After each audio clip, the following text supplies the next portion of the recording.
Enjoy it all as we join our commentary team, Sandy Clark, and firstly Rob McLean. Thanks, Dougie. Stand by for Battle of Britain Part 2, and Henrik Larsson leads out Celtic with Paul Lambert starting on the bench. For Celtic, the hurting still hasn't healed completely after their failure to reach the Champions League, and what Martin O'Neill's team can't contemplate is a double disappointment in Europe. And as with the two-leg tie against Basel in the Premier European competition, Celtic are in front after the game at Celtic Park. It was 3-1 last time. Most people thought that would be enough. Most people thought Celtic would score away from home. It didn't happen.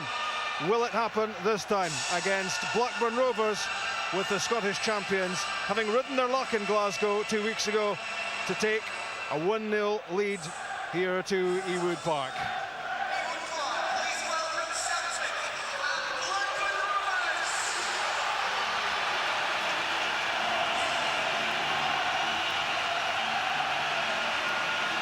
Act 1 was in Glasgow a fortnight back. Act 2 in Lancashire, in front of a full house, 32,000 crowd.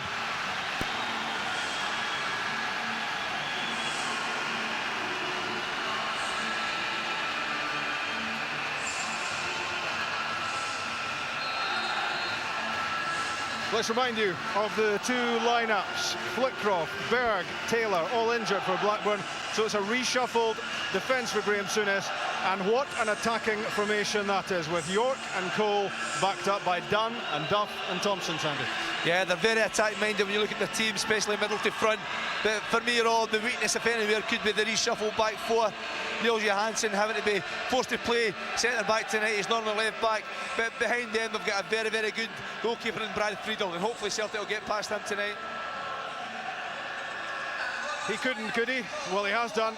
Celtic manager Martin O'Neill plays all three strikers, Larsson, Sutton and Hartson, with the former Blackburn frontman we've just heard from, Chris Sutton, playing off the front too. And Cillian Petrov returns to the side, which means the Celtic and Scotland skipper Paul Lambert starts the match in the unlikely location for him, on the bench. Yeah, it's very unusual. It's a reshuffled midfield, there's no question about that. Petrov is going to have to be more patient, play a little bit deeper, and Chris Sutton's got a lot of responsibility as well tonight, having to work back the way. But when you look at the Celtic team, their strength could come from set pieces. They're a massive threat throughout the team, and hopefully it'll work for them tonight. Let's have a look at the options on the bench for both managers. In terms of strikers for Blackburn, Matt Janssen is a goal scorer. Ciccio Grabi, the Italian, £7 million he cost. Ege Lostenstad, who started the first leg. And of course in the wide position, Keith Gillespie could play a part in this match. For Celtic, Momo Sila, remember his glorious goal against Basel. Alan Thompson, unlucky to be starting on the bench. And of course, Paul Lambert, the Celtic and Scotland captain, is kept in reserve at kick-off. Well, John Hartson has won his argument. He's been in prolific goal-scoring form. 11 goals, only 6 starts. And Martin O'Neill has had to say, well, I can't leave him out. The former Rangers midfielder, Tugay, the Turkish international, was very influential in the first leg, but he was influential in tandem with skipper Gary Flitcroft in central midfield. How much will Rovers miss him? Martin O'Neill takes a seat. I don't think he'll be seated for too long, alongside his assistants, his trusty twosome alongside him of Steve Walford and John Robertson. Part 2 of this UEFA Cup tie gets underway. Celtic 1-0 up from the first leg in Glasgow 2 weeks ago. Will Henrik Larsson's late strike prove to be crucial? But you would certainly expect there are goals in this game, Sandy. Well, it looks like it. Both teams, certainly Blackburn especially, they've got to go for it. There's no holding back. They must score, and Celtic know the value for a goal. If they get any kind of goal tonight, Blackburn then obviously have to score 3, and I just can't see this Celtic team the way they can defend losing 3 goals tonight. Rob Douglas uncertain with his clearance and almost set up Damien Duff. And Jos Valharen reacted quickly to the potential threat. The ball seemed to bounce awkwardly in front of the Celtic keeper before he cleared. And he was an important player for the Scottish champions in the first game. This time it's a Blackburn pass which goes astray, and Henrik Larsson has a free kick.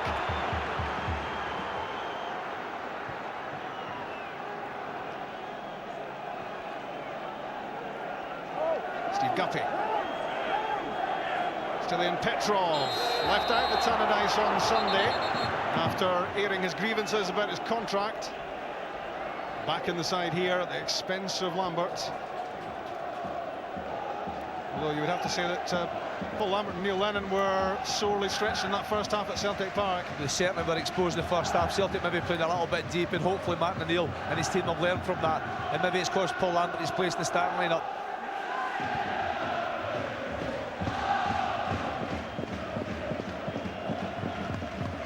Back from David Dunn to Brad Friedel, who goes into hospital on Sunday night for a cartilage operation. He's been playing with knee problems for a long time, and finally Blackburn have to bite the bullet and say he'll have to have surgery. And how Blackburn will miss Friedel, because arguably the top goalkeeper in the Premiership this season. Well, the way he's playing just now, if he's not 100% fit, just how could he be when he is 100% fit? He's an exceptional goalkeeper at the top of his form. He was rested last midweek against Walsall in the Worthington Cup, and he has recurring problems with his knee, but you never know from the sort of play that he produces. And who can forget that stunning one-handed stop from Stilian Petrov in the first game. Pure instinct, sharp reflexes, kept out the Bulgarian, and I wonder how the game would have gone, and that ended up in the back of the net.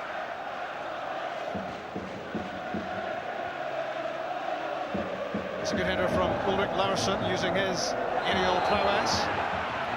Fouled by Hartson. On Lucas Neal. John Curtis into the feet of Dwight York. Useful. It's Damien Duff looking to set something up, and Jos Verhaeren simply spread himself in front of the Irish winger and stopped that ball getting in. Had to be a good tackle from big Jos Verhaeren there. Lost his man to start with, but a very good recovery, and that man there, Damien Duff, is exceptionally quick. Johansson and Short, the two central defenders, both up. And the corner kick is poor, it doesn't get that far. And Chris Sutton was able to nod the ball away. He was 5 years here at Blackburn, and of course won the championship, the Premiership, in '95.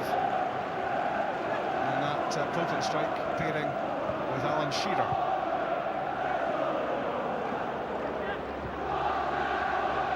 Craig Short.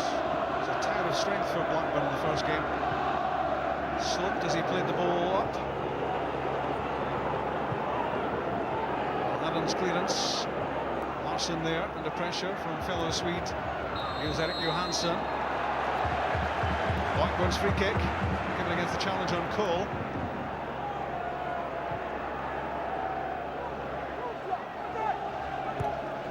Down the line from Lucas Neal. And that's headed straight back to Damien Duff by Steve Guppy. York having a look. Dunn's header. Baldy there. And played away to safety by Sutton. And auxiliary ball boy, Martin O'Neill.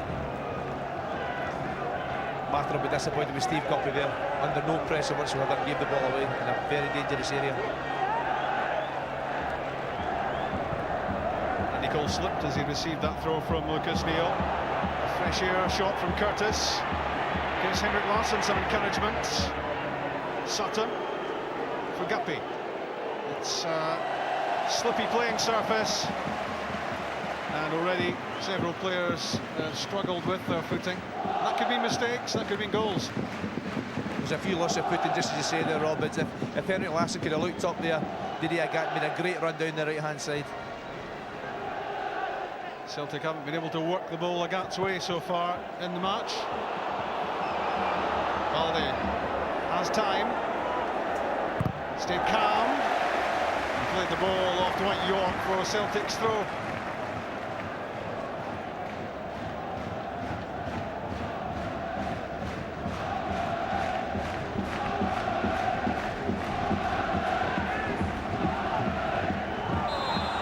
It was a hefty old challenge from David Thompson on Stilian Petrov, free kick. It's actually handball more than anything else here, but he's very late with the tackle as well. Stilian Petrov could have got a sore one. That was a full set. Curtis with the header away, only as far as Neil Lennon. long-established partnership of Lennon and Lambert broken up. Andy Cole's pass cut out by Valharan. Petrov was intended for Didier Gat. He is very quick, but not quite that quick. It was a poor pass from Stalin Petrov there. Put it towards the corner flag and give a Gat a chance. Give a Gat a chance. I thought you were going to break in the song there for a minute. Oh, no, don't want that. 6.5 minutes played at Ewood Park. Blackburn 0, Celtic 0, and of course, overall, still 1-0 in Celtic's favour. Dwight York's lay-off. John Curtis has room to drive into. That's for Cole. Out comes Rob Douglas, who made a great save. So important. Cole kept himself onside. Worrying for Celtic and how easily they were opened up. Now Guppy against Neil and out. But the first real threats from Blackburn at the other end. It's the first real chance in the match, and Andy Cole onside, definitely, no question. And Rob Douglas, that's a fabulous save. Had to get there, read the situation very well. Well, he was a hero in the first game. Made a couple of very important stops from Thompson and from Dunn. And that goes into the same category to keep out Andy Cole. Such a prolific scorer of goals, Cole, over the years. John Hartson, helped out by Chris Sutton, who gives it away to York, and Baldy has it back. Did well, used all his strength, all his power to win back possession. He's a very good defender, Bobo Baldy. Not the best user of the ball, but he's immense when it comes to tackling and getting his body in the right place. That was Johansson winning the header against Hartson. Back from Petrov. And let's hear from Chick, who's been monitoring events in and outside the ground. Well, down track side, first of all, Martin O'Neill has been out on a one with Stillian Petrov. I think he wants him to help to check the runs of David Thompson down the right side of Blackburn Rovers. We saw the danger of him in the first leg. And Graham Souness might want to know how important this game is. The commercial man just told me tonight that they will make £1 million from this tie, Blackburn Rovers. That would take 3 European ties against other European opposition to make that kind of money. Neil Lennon, Stillian Petrov, Larsson, Petrov hit the deck, and John Hartson fails to hit the target. That was a chance for John Hartson. He probably had more time than he realised. Larsson and Petrov trying to play the 1-2. John realised that his first touch was poor, it was under his feet a little bit. Couldn't get any purchase in the ball and ended up floating it, tried to chip it, but well over the bar. And of course, that's the sort of situation where you're looking then for the free kick, for the nudge on Petrov as he was trying to play the 1-2. Yeah, the referee played advantage, and give him credit to that. But encouraging from Celtic going forward. Martin O'Neill will be reasonably happy with the start to the game, apart from the Cole chance.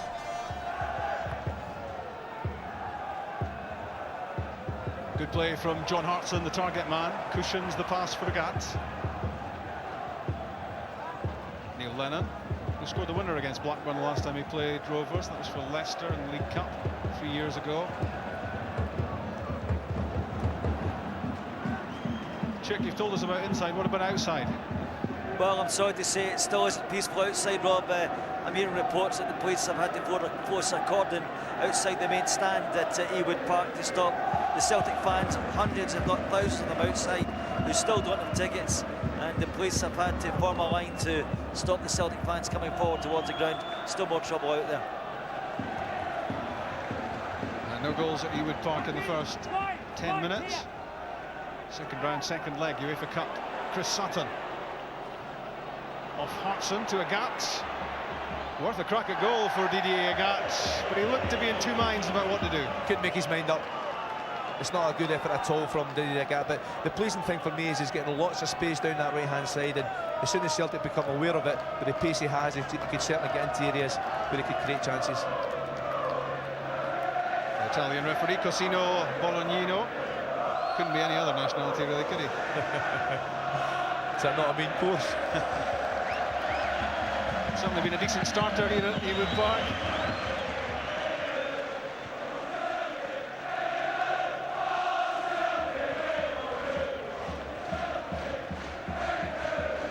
Of course, man of the match competition as usual, a PlayStation 2 is the prize to the winner. 0900 10 225, or texting.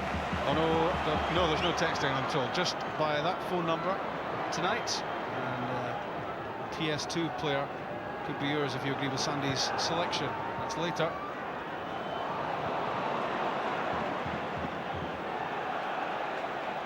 Two-guy. This pass cut out by Stilian Petrov. Guppy with Larsson alongside him, and Lennon. Petrov to Agat. Agat came on as a sub at Dundee United in place of Momo Sila, and he starts this time. Niels-Erik Johansson, 3 caps already for Sweden, and John Hartson, an established Welsh striker, a first pick for Mark Hughes, and how well the Welsh are doing. Chris Sutton knows the surroundings here, and 10 goals for Celtic already this season. Over 40 for the front three between them in this campaign. They all know what it feels like to hit the back of the net. David Thompson, a bundle of energy in the first game. John Curtis played at Southampton on Saturday, kept in the side at left back. That's clever use of the ball. Lucas Neal. No way through, but it's deflected and could still be dangerous. It breaks for David Dunn.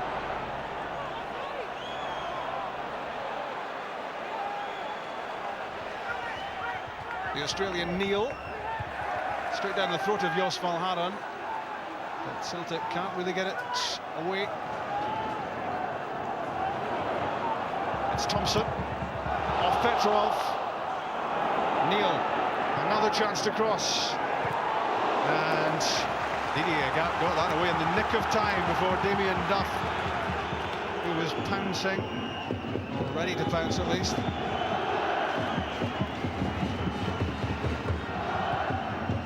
Johansson looking for Duff, and Jos Valharan was stretching.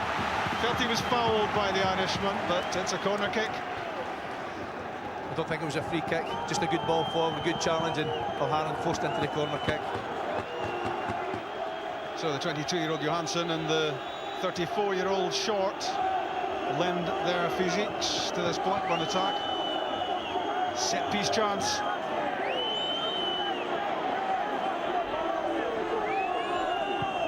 Nearly 14 minutes played.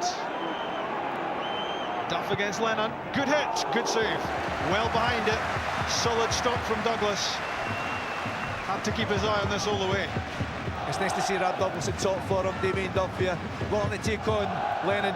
Fires off the shot, right foot through a ruck of players, but Big Rab kept his eye on it. Hartson couldn't get his foot behind the ball, and that's given away by Two-Guy. Well, he hardly put a pass astray in the first game, Two-Guy, but it's been a stuttering start from him. A couple of his passes have gone straight at Celtic players, and that certainly gives Celtic some encouragement when you think how it went in Glasgow. Yep, they certainly dominated in there in the other part of the game. Here's Henrik Larsson with a chance. Larsson for Celtic, 15 minutes gone. He's done it again. His 22nd European goal 2 weeks ago. His 23rd at Ewood Park. 1-0 on the night, 2-0 overall. There's a happy man. It's a fabulous finish from Henrik Larsson. What is it they say? Don't panic. He gets opportunity from someone slipping right about the edge of the box. 2 players going. Larsson didn't wait. Judged his time to perfection. But it looked at the goalkeeper and just chipped it over him as casual as you like. It was formation slipping there with Hartson going first, then Short, and Larsson was in, and he doesn't tend to miss these. He just lofted it over the diving Friedel. And a glory moment for Larsson, yet another one to add to his collection. Henrik Larsson's 21st goal of the season in his 19th game, and how big is that one? Oh, it's a massive goal. You can't be surprised though. He got the goal at Celtic Park in the first leg. He got a bit of stick from some of the players at Blackburn, the management at Blackburn, but that's the way he answered him, put the ball in the back of the net. Chick trouble in the stands we hear. There's a trouble in the stand opposite the main stand, Rob. Some Blackburn fans surged forward towards the Celtic support after the goal. The stewards were in very quickly. They've got it under control, but that's a hint that this match is very much on an edge.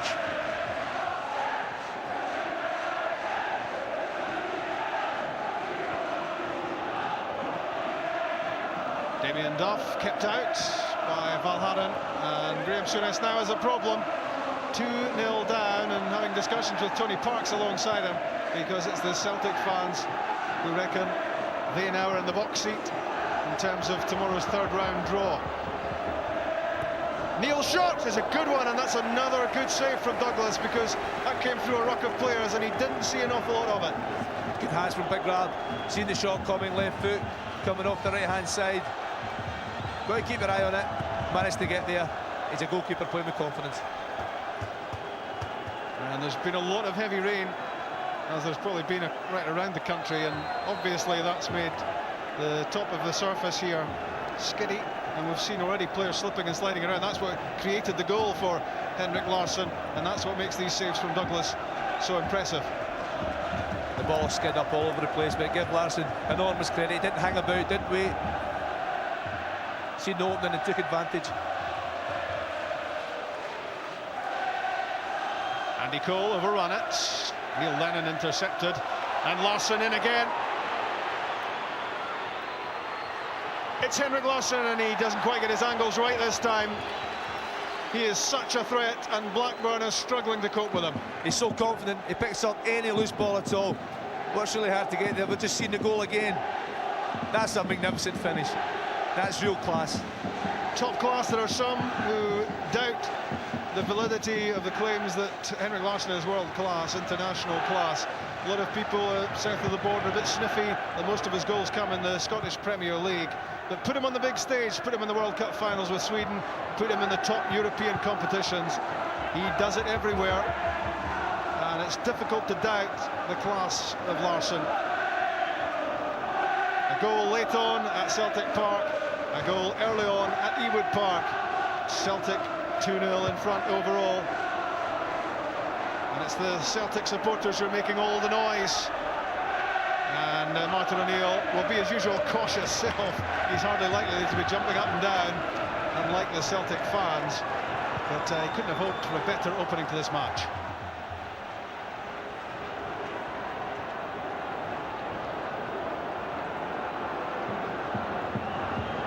Check Andy Cole wants a new set of boots, I gather. Yeah, he came across to have a word with Graham Souness. He's wanting to change into a longer stud. You talked about the greasy surface, and he has a problem with that. Tell you what, Rob, a lot of punters want to have trouble with Henrik Larsson scoring the first goal. Odds are 10-1 in Scotland for that bet this afternoon. Did you put that half crown on that you were talking about? I went all the way to a 10-bob note, actually.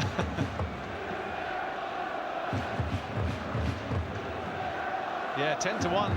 Some bookies were offering against Henrik Larsson getting the goal. Obviously, I haven't seen him play too often. I think that must have been the English bookmakers.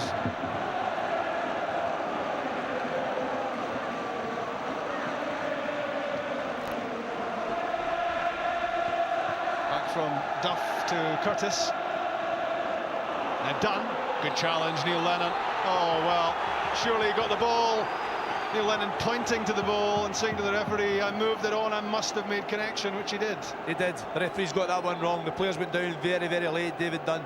But Neil Lennon certainly got good contact in the ball. There's no way that's a free kick. Well, if this counts for Blackburn, Celtic will be furious.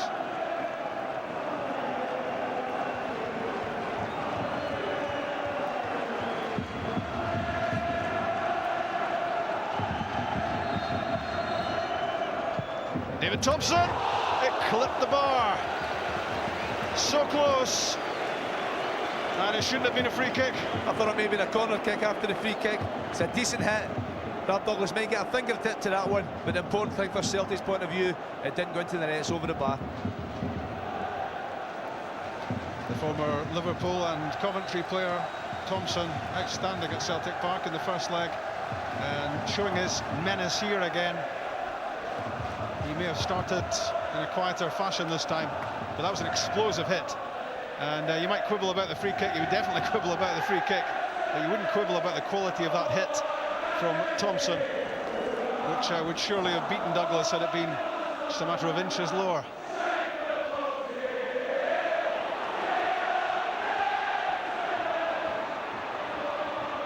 Celtic want to shift out of Didier Agathe tonight, up and down that touchline. And they're already threatening the Blackburn defence. They've already breached the defence. And if they can get Agathe on the move, that gives them another option. Larsson, Sutton, having a look. Fails to get it in beyond Johansson. Chested down by York for Tugai. And now Thompson. He's away from Lennon. Good challenge. Was that a telescopic leg that reached out to stop that one? It's a great tackle.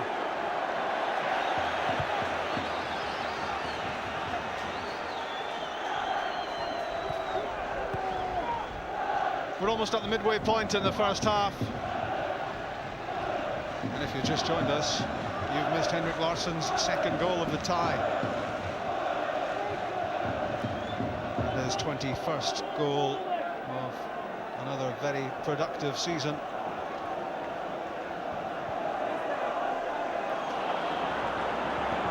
John Curtis on the overlap. In for Tugai. Gets his pass away to David Thompson. That's good defending from Valharan. Back to top form now, I think, Jos Valharan. He's playing very well, but when you look at Blackburn attacking, Celtic are getting absolutely spot on. They're getting lots of bodies behind the ball, leaving very few gaps and making life difficult for them. Good pass from Dunn. And again it was Valharan plugging the gaps, positioning himself so well, staying calm, staying composed, and in the absence of Mjällby, Valharan has become so much more important to Celtic. Long ball from Sutton. Craig Short is there. And free kick given against Larsson.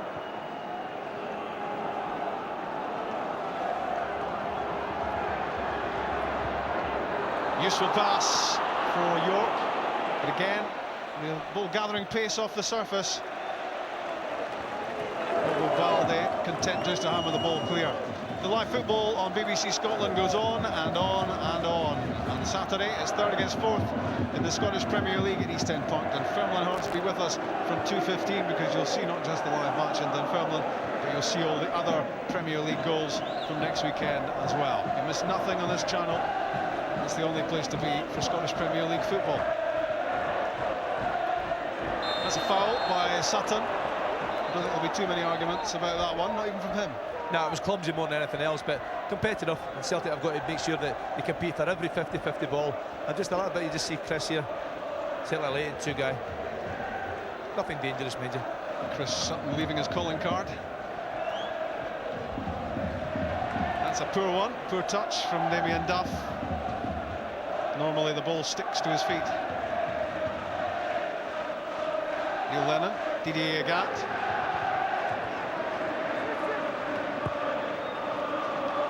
John Hartson spreading the play and picking out Steve Guppy. Larsson's layoff goes to Tugai. And now Neil signed from Millwall. And looks a decent signing for Graham Souness as well. Johansson played up for York. Dwight York couldn't keep it under pressure. And Jos Valharan got a sore one. And Jos Valharan's still down. That's a worry for Celtic. It was certainly a late tackle. The referee was going to give the free kick, played advantage. And that's the last time McNamara will want is one of his defenders injured. Petrov came down that time.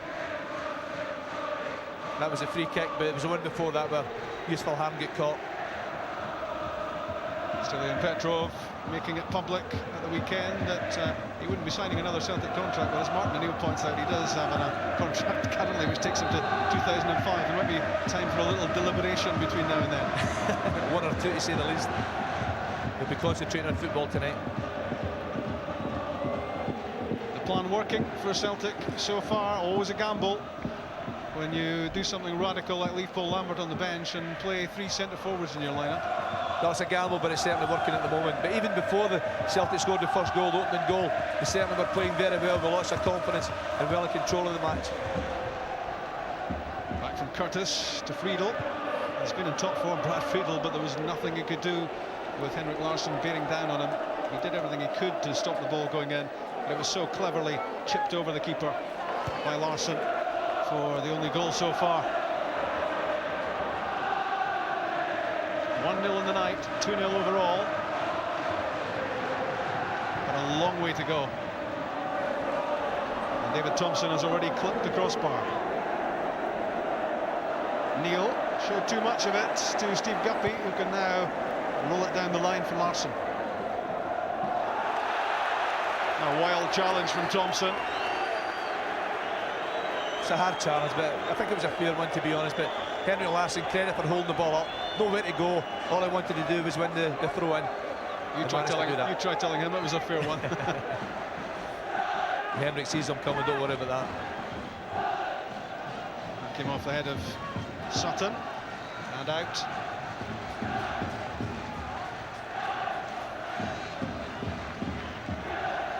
Well, Celtic said there was a lot left in the locker. They said they would play much better than they did in the first game, and that's what's happening so far. That's the way it's panning out. Long may it continue, but as you said earlier, long way to go yet. Niels-Erik Johansson to David Dunn, and now back with Craig Short. Bags of experience, more than 500 top-flight games behind him. Balde in the inexperienced category in terms of top-flight football. And he's learning. Duff kept out. Thompson. Duff again, great challenge by Balde. Terrific timing. And now Celtic on the move.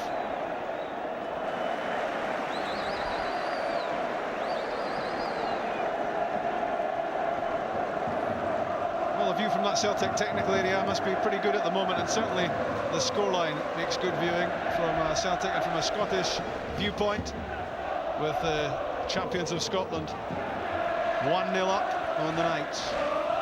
The one danger early on is the movement of Cole and York. The 1-2s round about the edge of the box. Celtic have to be really disciplined, as Bobo Balde was a minute ago, to keep their eye on the ball and make the tackles.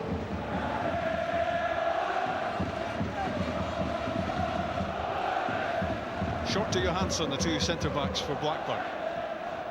Lofted on for Andy Cole, but you knew the minute the ball was played there by the centre-half that Andy Cole would never catch it. It's got to be played into feet.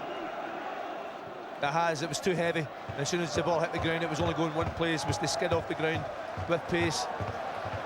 See the goal again here. Lucas Neal certainly got to sleep, thought the centre-half was getting it. Henrik Larsson wide awake. And we'll see that goal a lot of times over the next few days, I'm sure. He's got to sleep, Sandy, but he's unlucky as well. He's not expecting his centre-half to lose his footing, is he? But then Larsson was so quickly on the move, wasn't he? Try telling Graham Souness that one. John Hartson struggling to get a grip of the pitch, that is. Agats. He too, pretty ineffectual, Didier Agats, so far. That's the one string that's missing from Celtic's bow. Well, remember now, the rest of this game's all about defending properly. Don't lose 3 goals and they're through, so you don't worry too much about the attacking aspect at the moment. Just try and play and catch them on the break. That's a great bit of play from Neil Lennon to get the pass back to Steve Guppy.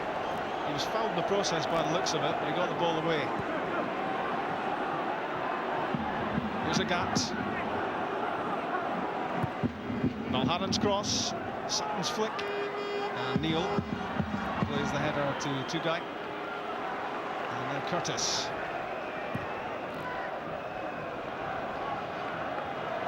Andy Cole battling for possession with Jos Valhaeren. Away by Balde.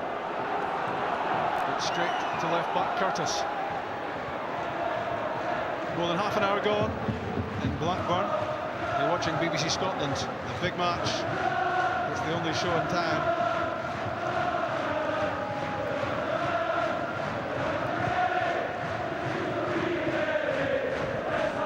Neil stretched a bit by the pass from Tugay.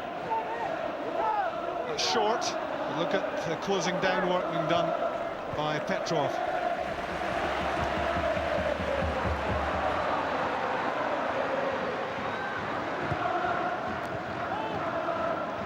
Good touch from Cole.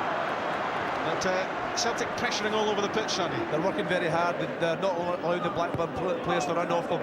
And every 50-50 ball, they're managing to get a toe to the ball, a touch on it, and clear the danger. They're defending very well so far. Remember, Blackburn just 3 points off third place in the English Premiership. They've had a good start to the season. They've beaten Leeds and Arsenal and Newcastle, among others. Having won the Worthington Cup as well in March in Cardiff to qualify for this UEFA Cup competition. That's short. And Johansson had to hurry, and that's out. And they're not looking too happy, the central defensive pairing, I don't think, Sandy? Well, would you if you're playing against Henrik Larsson in this form? But the thing about Larsson, whether he's playing well, whether he's struggling, the one thing he always does is work extremely hard, puts defenders under pressure, doesn't leave them a second on the ball. And when that happens, if you haven't got real quality, you're going to give the ball away. 0900 10 225 for man of the match. You could win a PlayStation 2 if your choice agrees with Sandy's. Is it Henrik Larsson? Will it be somebody else? There's a lot to come in this match, and no one taking anything for granted at this stage. Did Andy Cole use an arm to control it? I think he did. I thought he was playing basketball there. The Harlem Globetrotters. He tried to disguise it from the referee, but unfortunately there's no way he'd get away with that one.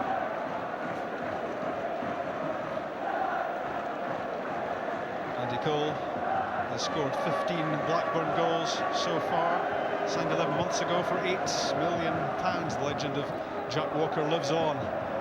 He piled a lot of money into the club when he was alive, and even after his death, much of his estate has been placed in the hands of the Blackburn board. Unlucky that his pass clattered back off the heels of Cole, as Blackburn Rovers looked to be in on something interesting there as they attacked with a lot of pace. That was a chance. If Dunnan looked up the opposite side, Damien Duff was in. He got beyond Didi Agat, but thankfully he looked the other way. And it's just that tells you this match is far from over. This tie is far from over, even at 2-0 in Celtic's favour. Blackburn won't lie down. The man formerly with the moustache down below us just won't allow that to happen. No, Graham Souness is a winner. He's always been a winner as a player and as a manager, and he'll make sure his team fights right to the end of this game. Friedel with that strapping on the problem knee. York's flick to Cole, and that's straight through to Douglas, but a lot of credit there goes for Bobo Balde for the pressure he was putting on Andy Cole, which made sure that the header was not too harmful, and the link-up with York didn't really come off. It didn't. I think as long as Celtic keep Blackburn playing high balls forward, then the three big lads at the back will defend it well. It's the ball on the ground that's always the problem, the quick movement in the front two. Handball by Damien Duff. Well, Graham Souness doesn't have a moustache anymore. Chick does, I gather, at the moment. What's the former Rangers manager up to, Chick? Well, he obviously wants his players, I think, to get more width. I think he feels everything gets played through the middle. It's just trying to intercept side signals, get a bit of width into the game, Rob. Remember, he's 2/3 of the way through a domestic ban, doesn't apply for European games, so it's a rarity for him to be in the dugout at all at the moment. Good work in defence from Damien Duff. With a poor pass. Sets up Celtic and Lennon. Sutton, Agat, Larsson. There's a fiddle push from Niels-Erik Johansson. He got away with it. 10 minutes from half-time. Sutton, all the calmness in the world. Petrov, Larsson, Petrov, Thompson in the way. Short clears. Back it comes from Larsson.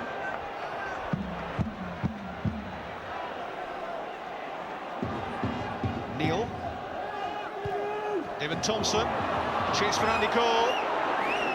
And good work from Valharen. He's not too unhappy about conceding the corner kick. The important thing was he got there first. He had to get there. Take no chances, just knock it out, give away the corner kick and get organised.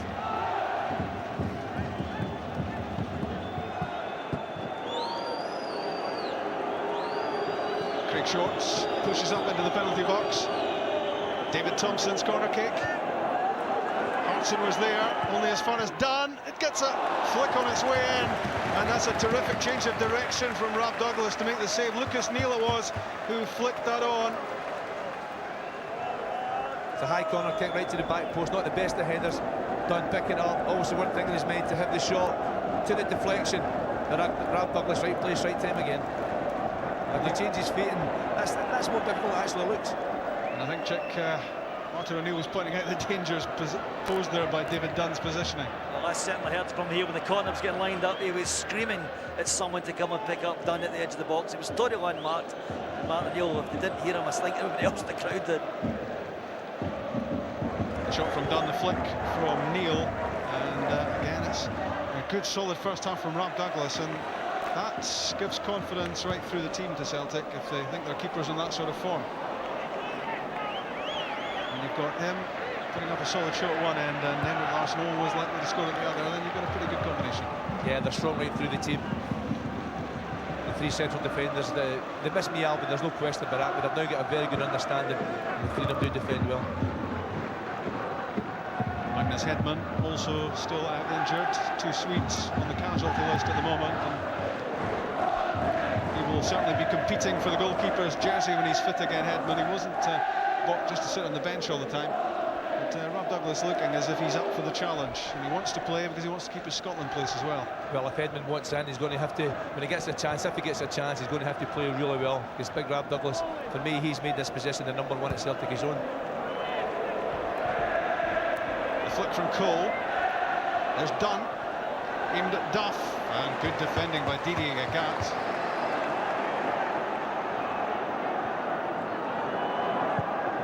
Valhaden fires it forward. Chris Sutton did so well to do with that. And Petrov plays it wide to Guppy.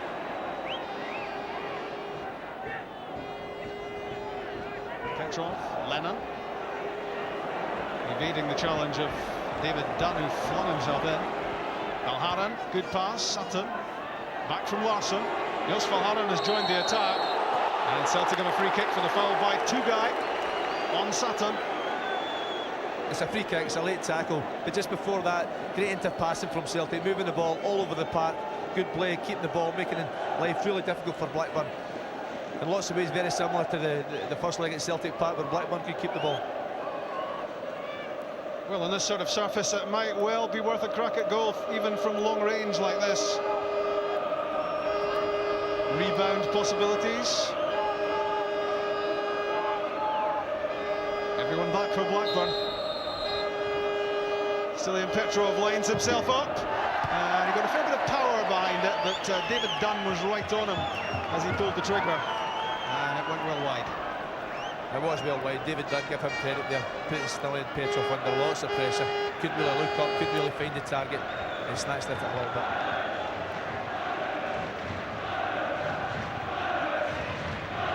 Well, just 5.5 minutes left of the first 45,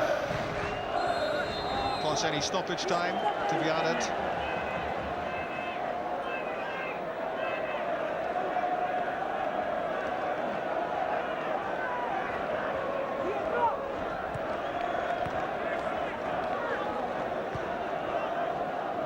Tugai to short.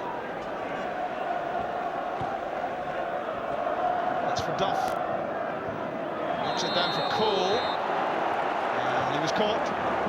And he's won a free kick against Valhaden's challenge. I think it was actually for high leg more than anything else here. I think Valhaden got the ball, but his leg was very high. The Italian referee deeming that dangerous play.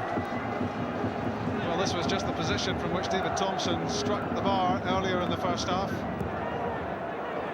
Rob Douglas will be on his toes here.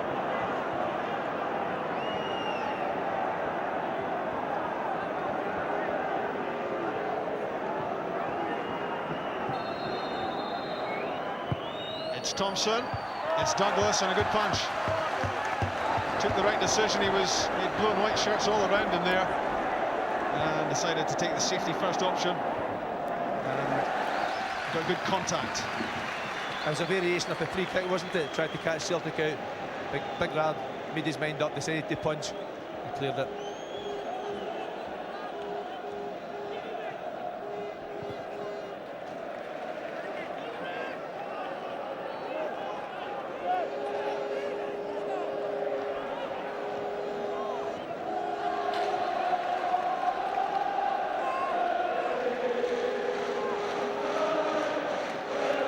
Looks at watches all around the ground.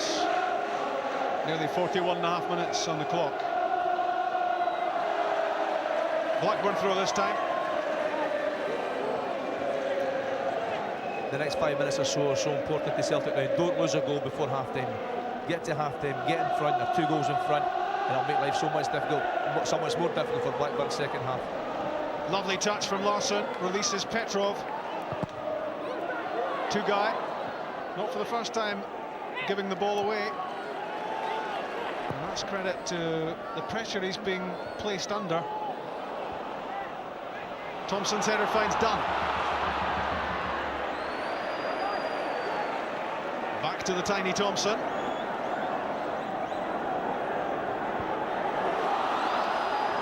Again David Thompson, off Larsson. And Petrov fires clear.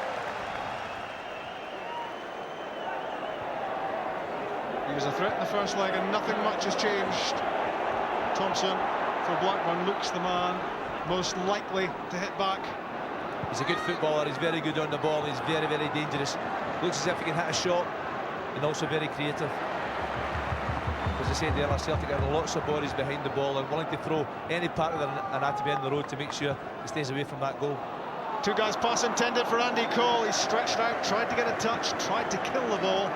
Couldn't quite get there. It's been a first half of frustration in the main for Cole, who had that chance early on. He was thwarted by Rob Douglas, and there hasn't been too many glimmers of opportunity for him since that moment. Larsson and Balde both went for the header. Balharan to Sutton, stepped over it, but John Curtis saw it coming. Now Duff, fouled by Gatt.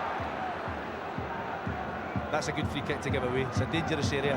Blackburn are going to break down that left-hand side. Better to stop the play.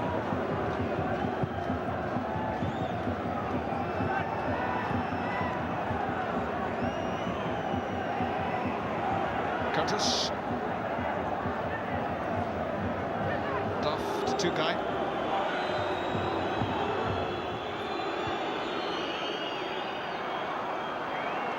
Balharan. He's given it straight to Thompson, and this time off targets. Off balance as he struck it and it sliced well wide. That's frustration more than anything else, I think, there. Pleased to see it, to be honest with you. He is a decent player, but he certainly rushed it a little bit there. Here's a goal again. He does it so well. Time after time. Look at the composure of Larsson when he gets in this sort of position. He's been there so often, and he's done that so often. He saw Friedel committing himself, and he just lofted the ball in. His first touch was so good. That's what bought him time. Time to be composed and stick it in the net. David Duff looked to use an arm there to flick the ball on. 15 seconds away from 45 minutes.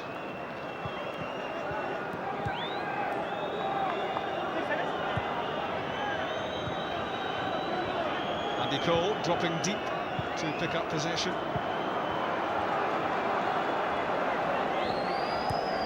There'll be 1 minute of time added on. 1 minute. And signs of frustration creeping into the Blackburn play as we enter the first and only minute of stoppage time at the end of the first half. Yeah, they are frustrated. I'm sure Graham Souness will talk about it at half-time, trying to get them settled down again, trying to lift the pace of the game if they can. They have to get a goal soon, start the second half, but Celtic are so determined tonight. They've played so well for 45 minutes. The captain, the goal scorer, Henrik Larsson.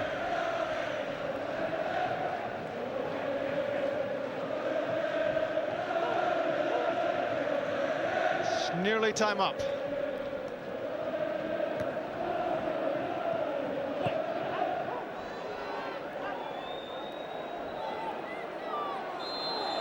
Sutton's challenge on Tugai. And a Blackburn free kick.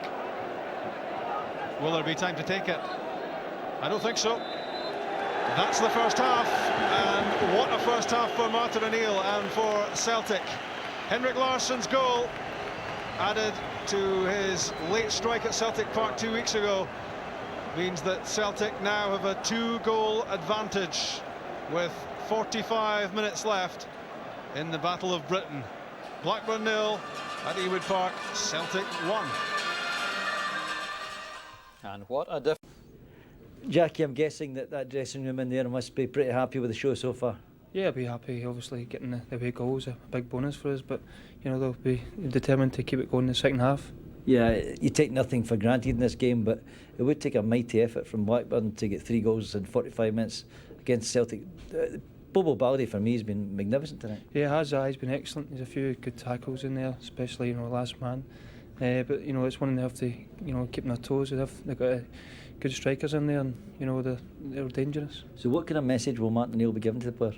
Just keep doing what they're doing, and they've a couple of wee half chances from set pieces, and Andy Cole's had a good chance, which Rab's done fantastic for us the first half, and Henrik's come up with a goal, clinical goal for us. Have the team been wound up by some of the things that have been said and maybe been written off a little bit down here this week? Has that motivated Celtic? No, not at all. I mean, they're professional, and it doesn't matter if they give us praise or or slagging us off. It doesn't bother the players. They're professional, and as they've shown tonight, they're going out and doing the job, and so far so good. And that huge Celtic support behind you, it must play its part. Yeah, they've been fantastic, as they always are. I'm sure, hopefully the second half will be as good as the first, and they'll have a good night. Pretty confident there'll be no slip-ups? Confident just now, yeah. It's so far so good. Thanks, Jackie. Right, thanks. Confident. Be against them if they only get 3 defenders, so he might be doing that, but certainly very, very adventurous from Graham Souness, but I suppose he has to have final throw of the dice. He needs a goal early in the second half, doesn't he? Celtic lead by 1-0 tonight, 2-0 on aggregate. 45 minutes, which could very well see a Scottish club survive in Europe. Let's hope so. Back to Sandy and Rob. Thanks, Dougie. It's been a good show so far, but Martin O'Neill will have been impressing upon his team in the away dressing room here, that the job is only half done. Despite the fact that Blackburn need 3 goals to progress in the competition, Celtic have to, as Jackie McNamara said, continue doing what they're doing. And there's the Blackburn change during the half-time interval. The former Manchester United and Newcastle winger Keith Gillespie on, and John Curtis, the left back, off. So it seems very much as if Graham Souness will play the second half with a back 3, and he has to go for it, Sandy. He will go for it, there's no question. The substitution proves that. Keith Gillespie is very quick. I'm pretty certain he'll play wide right and try and get at Steve Guppy, try and use his pace to get beyond them. So Celtic will have to maybe adjust at some point in time to try and nullify that. Hartson immediately linking with Sutton and Larsson. The trio working well. And almost a corner kick, not quite.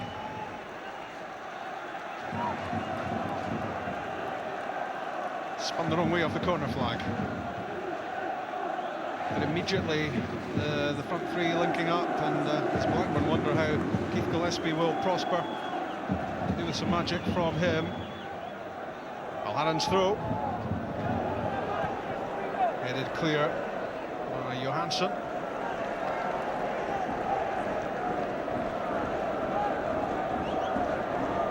Celtic really have to just begin all over again. They've got to forget all about the fact they're 2-0 up overall.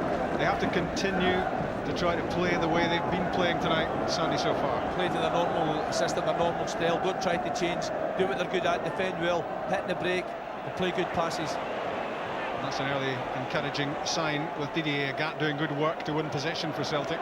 Now Petrov had to move it under pressure from Thompson. Larsson looking for Larsson. Gets it back, the former Hibs defender. Change of pace from Henrik Larsson. Here's a chance, not far away, brushed the outside of the net on its way wide. Good effort. It's a great shot from Henrik Larsson. Steve Guppy thought he might have been offside when he played the ball to Larsson, but again, Henrik didn't hang about. There was always one thing in his mind, that was to have a go. Friedel had it covered, but worth the effort.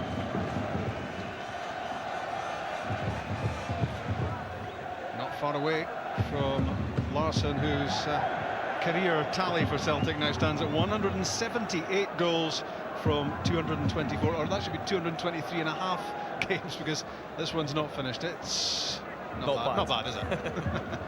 That's exceptional. He's a quality player, and no matter the criticism he gets about staying in Scotland, it doesn't matter where you play, you have to put the ball in the net, and it takes ability and class to do that. Chris Sutton in partnership with Hartson and Larsson. Sutton playing just off those front two, and Blackburn have struggled to deal with it. Guppy for Larsson, here's an opportunity, Chris Sutton and John Hartson, what a miss! A real chance to tie things up for Celtic, he can't believe it. Nor can he. There should have been 3 chances. Larsson getting the break in the ball, it's a good ball from Guppy. Looking up, picking the right option, trying to find Sutton. He mishit it. Hartson wasn't expecting it. I'd be disappointed with his final effort. He should have been on his toes, ready for it coming. Sutton was stretching, but John Hartson wasn't, and he just tried to place it with his instep into the corner. And he's been in such top form that you really would have put an awful lot of money on Hartson tucking that chance away. 11 goals this season from just 6 starts. He's been almost a permanent fixture on the bench for Celtic until recently. And well, you were just looking for the net to be ruffled by Hartson's effort and for Celtic to be 3-0 up overall, at which point any sort of Blackburn comeback would have been a long shot. Blackburn might benefit from that boost. You just hope from a Celtic point of view that that's not a crucial moment in the game. Well, it could be, but the way Celtic are playing, there's no reason why they can't build up more attacks, create more chances. There's a massive gap, just looking at the play now, but with Gillespie coming on, Lucas Neal and Curtis going off, Lucas Neal's tucking into play almost as a centre-back, and there's a big gap down that left-hand side of the Celtic attack.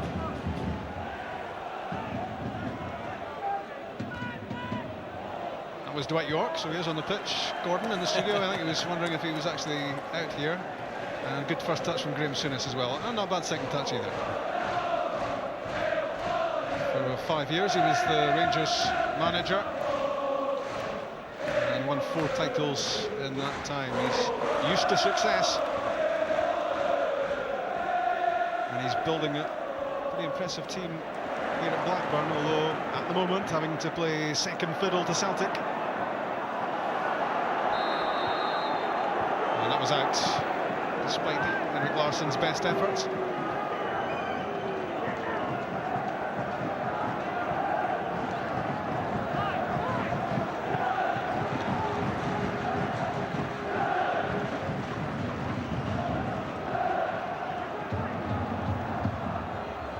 York and Cole, such a fantastic partnership over the years for Manchester United. Their high point was 1999 when they led Manchester United to the treble of the Premiership, the FA Cup and the Champions League, and they've just scored goals for fun in their careers.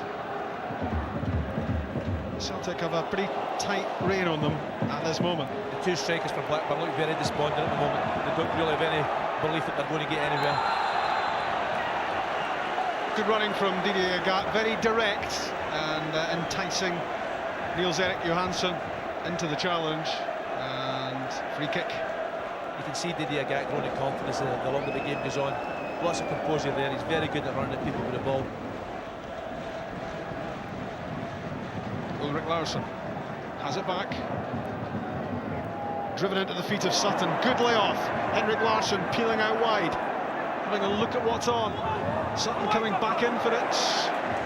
And it runs through to Agat. Neil Lennon. Jos Valhaden given away to Tugai. Now a chance for a quick counter, and what good work that was from Chris Sutton. He got in the way of Tugai and he took the sting out of a possible counter-attack there. It's great play from Sutton, working so hard off the ball to make up for Valhaden's mistake.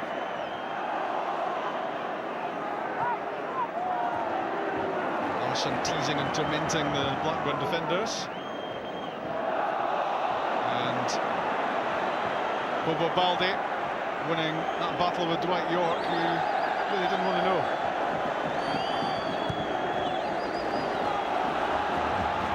Blackburn looking for some inspiration from Damien Duff. He's well capable. Cole's layoff. Done shot, brilliant, blocked by Stoyan Petrov, sensed the danger and just threw himself at it. That's typical of the way Celtic defended, throw their body in the road. There's urgency about Blackburn, there has to be. They need 3 goals. Duff tries to get beyond Lennon. Useful ball in. And the header is a disappointment from David Thompson. Didn't really get over it, although he's got a long way to get up. He was under a lot of pressure. It's a decent ball in. Good pressure from Celtic. A little bit of a free header, but not his best strength, obviously, in the air. It's been a good start to the second half. That's almost 8 minutes gone, and this is Abdul's first touch of the ball. What does Martin O'Neill make of it, I wonder? Chick knows. There's much encouragement from Martin O'Neill towards John Hartson, just getting that header on, and might finish that instruction in a moment. Rob, here's Larsson. Linking with Hartson. Tries to get beyond short and wins a corner kick. Do you want to finish, Chick? Yeah, sorry, I was rudely interrupted by that. Chance another one for Celtic. I think Martin O'Neill's trying to tell John Hartson not to get sucked too much in the middle. He wants him to drift right a little bit more, come off Larsson a little bit more. He's saying that all the time to him, but certainly going well up to now. And believe it or not, this is Celtic's first corner kick. None of the back 3 venturing forward. In from Guppy, and he picked out the head of Chris Sutton at the near post. Wrong side of the post. It's a great header, it's a great run. That's one from the training ground. Good ball in from Guppy, pace on the ball. Great run from Chris Sutton, getting across the front of the defender and only 6-7 inches past the post. Lucas Neal was struggling to cope with the physique of Sutton and also the timing on the run at the near post, and good delivery from Guppy.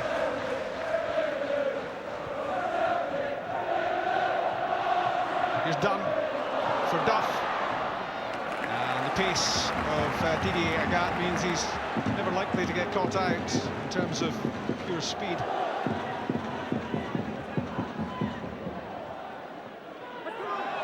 That was out, and the frustration continues for David Dunn and for his teammates. Surely not going their way at the moment. No, that's because Celtic are working so hard. They've got lots of confidence now, but they're playing exceptionally well, and they're determined to hold on to this lead that they have, and a deserved lead at that.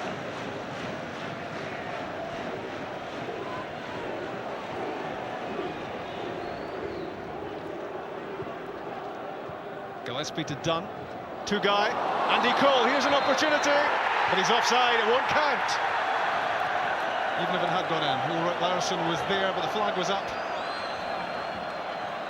It's a good run from Andy Cole, trying to stay onside, but you can see it there. There's only inches in it, half a yard at the most. The assistant referee on the far side, give him credit, absolutely right. Ulrich Larsson making sure.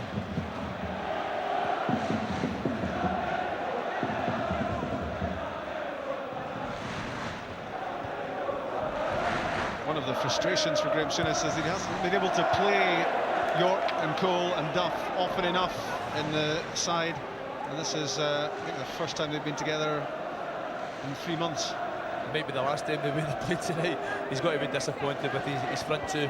They don't really seem to have a lot of hunger, desire to get in about the big Celtic defenders. Here's Dunn. He looks lively. He was a danger to Celtic in the first leg when he came on as a sub. And he could be a danger here as well, but Blackburn have made a lot of unforced errors as well as everything else. They look a bit nervy. That's due to the fact that things aren't going well for them. The Celtic, their work ethic, it's always good, it's always 100% effort. And tonight that's allied to good organisation. The man of the match lines will close at 9:25 if you want to take part. If you do, you better get on with it. Oh no, 900, 10, 200, 25. You've got a quarter of an hour to take part in a man of the match competition. You could win a PlayStation 2. Who do you think is man of the match, or maybe more to the point, who do you think Sandy will pick as man of the match? Not always those two are the same. There's a fair chance it could be a Celtic player. I was thinking that. Are Celtic heading into tomorrow's third round draw in the UEFA Cup? They certainly think so at the moment, they hope so. And they have got that 2-goal cushion, which means that Blackburn have to score 3 times. Even if Blackburn were to score twice and win this leg, they would still go out because of Henrik Larsson's away goal. A neat flick from York, Duff, and straight at Rob Douglas with Andy Cole waiting in the middle, waiting to apply the finishing touch. Larsson lost it to Neil and immediately wanted it back. Not one to rest on his laurels, Henrik Larsson. He's, apart from his prolific strike rate, he's full of energy and full of industry. He gives it everything he's got. He's a model professional. The last 5 minutes or so, Blackburn have shown a little bit more of a threat. Almost scored in the offside situation, and Damien Duff getting beyond the Dia gap. They've got to stop that happening, stop crosses getting in the box. I think Blackburn thinking about another substitution check, are they? Who is it? Sin is certainly going to make the change, Rob, in just a few minutes, so we'll bring you news of that as soon as we can. Chris Sutton, the former Blackburn player, he will be enjoying this so far. Premiership winner in '95, good pass, finds Steve Guppy. He really has played the position well, Chris Sutton. As well as being an attacking threat for Celtic, he's done a lot to stamp out the influence of Tugai. Now, a Gats cross, dangerous. Played in with a lot of pace, a lot of power, and it was a difficult one to deal with. It was good play from Celtic, attacking down the left-hand side. Steve Guppy holding on to the ball, not rushed, keeping possession into Petrov, and he switched the play to the right-hand side, and Agat's always willing, 1v1, try and hit the dead ball line, and won the corner kick because of that. 8,000 Celtic supporters behind Brad Friedel's goal. In from Steve Guppy, and no great challenge on the US goalkeeper.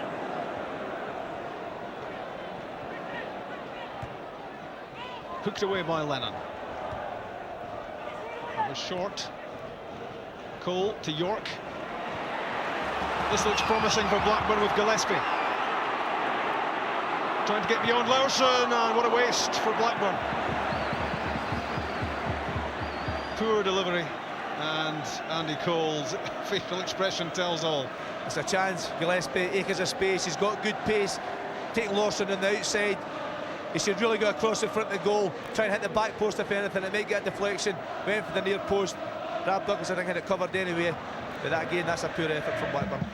Yeah, the goalkeeper's positioning was perfect at the near post. You could see there in the rerun that there was little chance that Graham Souness's team would hit back there with the effort from Gillespie. He really should have tugged that back across goal, and there was fury written all over the features of Souness there as we saw him standing on the touchline.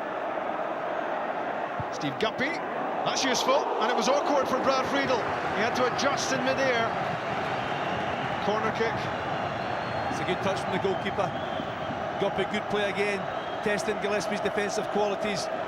That might just ended up in the top of the net. Friedel take no chances, touching it over.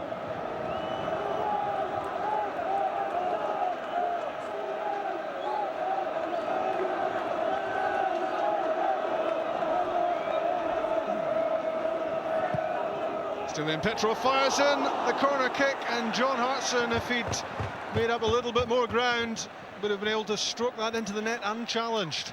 It's a great corner kick. Left-hand side, right foot, lots of pace, lots of curl on the ball, just asking to get attacked. But I think you give Blackburn credit there. Their big defender stood their ground, didn't let the Celtic forwards get across the front of them. Martin O'Neill says, keep this going, keep up the work rate. Balde, under pressure from Duff. Thompson, for Harron's challenge. Keith Gillespie, handball, not given. And chipped by Guppy to Larsson. Now Lennon. Given away by Tugai to Sutton. Larsson was in a good position down the left-hand side if Sutton had slipped that through. Agat. And kept out by David Dunn. Did that pretty well. Good defending from Dunn. The gap was trying to take him for pace, but recognised what he was trying to do. Made the right run, got the right angle.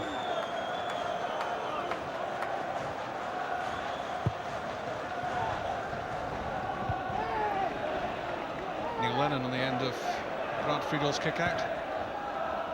Johansson. Valhaeren in charge.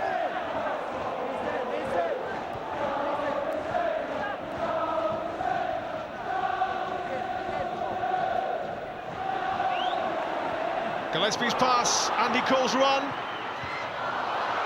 Juggled by Rob Douglas.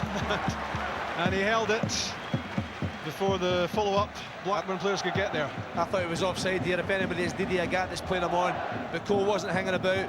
Fired off his shot, but big grab again. Got his angles right. It wasn't the best of first touches, but quick enough to pick up the second one.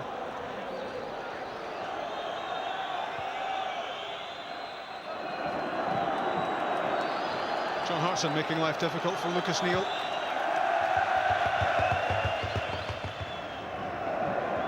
The word we hear is that Matt Janssen will be the player who comes on as a second switch for Graham Souness, with Keith Gillespie having been brought in at half-time in place of John Curtis. Two guys delivery, and it's the wrong angle. And not for the first time in this match, a Blackburn pass skids away off the turf, off target and out. The pass has been poor. I think it's the fact that Celtic have defended really well. The three in the middle have done exceptionally well, and Agat and Guppy have dropped off when necessary. And that man there, Rob Douglas, he's been a hero when necessary as well tonight. End of the match for Dwight York, and he shakes his head because he's had very little impact on this. Not one that will go into his scrapbook, but it's a big moment for Matt Janssen, who was in a horrific motorcycle smash in the summer, which was at the time almost life-threatening. He's made some recovery, and he's a top player as well. 16 goals last season, and he was on the brink of the England squad for the World Cup.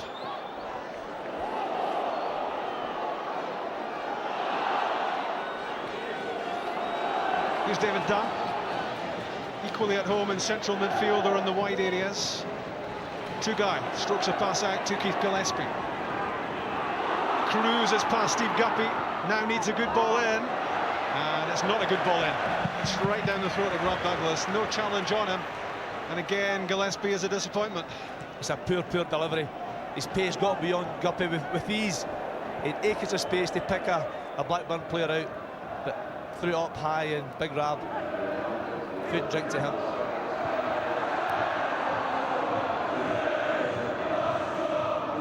I think the steam was coming out with Graham Souness' ears down below us. He didn't look too happy at the earlier one from Gillespie, which missed the target, and as he lofted that one into the arms of Rob Douglas, I think if Gillespie had been any nearer Souness, it might have been a big bother. Good movement from Andy Cole, but movement which took him into an offside position. Yeah, good play from Celtic again. Useful Harden recognising if he lets him go, he's in behind him. I don't think he was offside. Half a yard. But you mentioned Keith Gillespie there. I bet he's delighted he's on the far side of the pitch, well away from Graham Souness. I think he still might hear him. I think Graham fancies a stronger drink than water. Let's hear from Chick. Yeah, Celtic are going to make the change now. Skipper Paul Lambert's going to be introduced. Obviously Celtic want to tighten up now, Rob. Here's Andy Cole. It was a good ball in, but great work from Vasilian Petrov, sliding in to play the ball away to safety. And that's what's required by Celtic. Petrov, who so often supports the strikers and gets beyond them and scores goals, doing terrific defensive work there. Yeah, that sums up Celtic tonight. Every one of them willing, more than willing.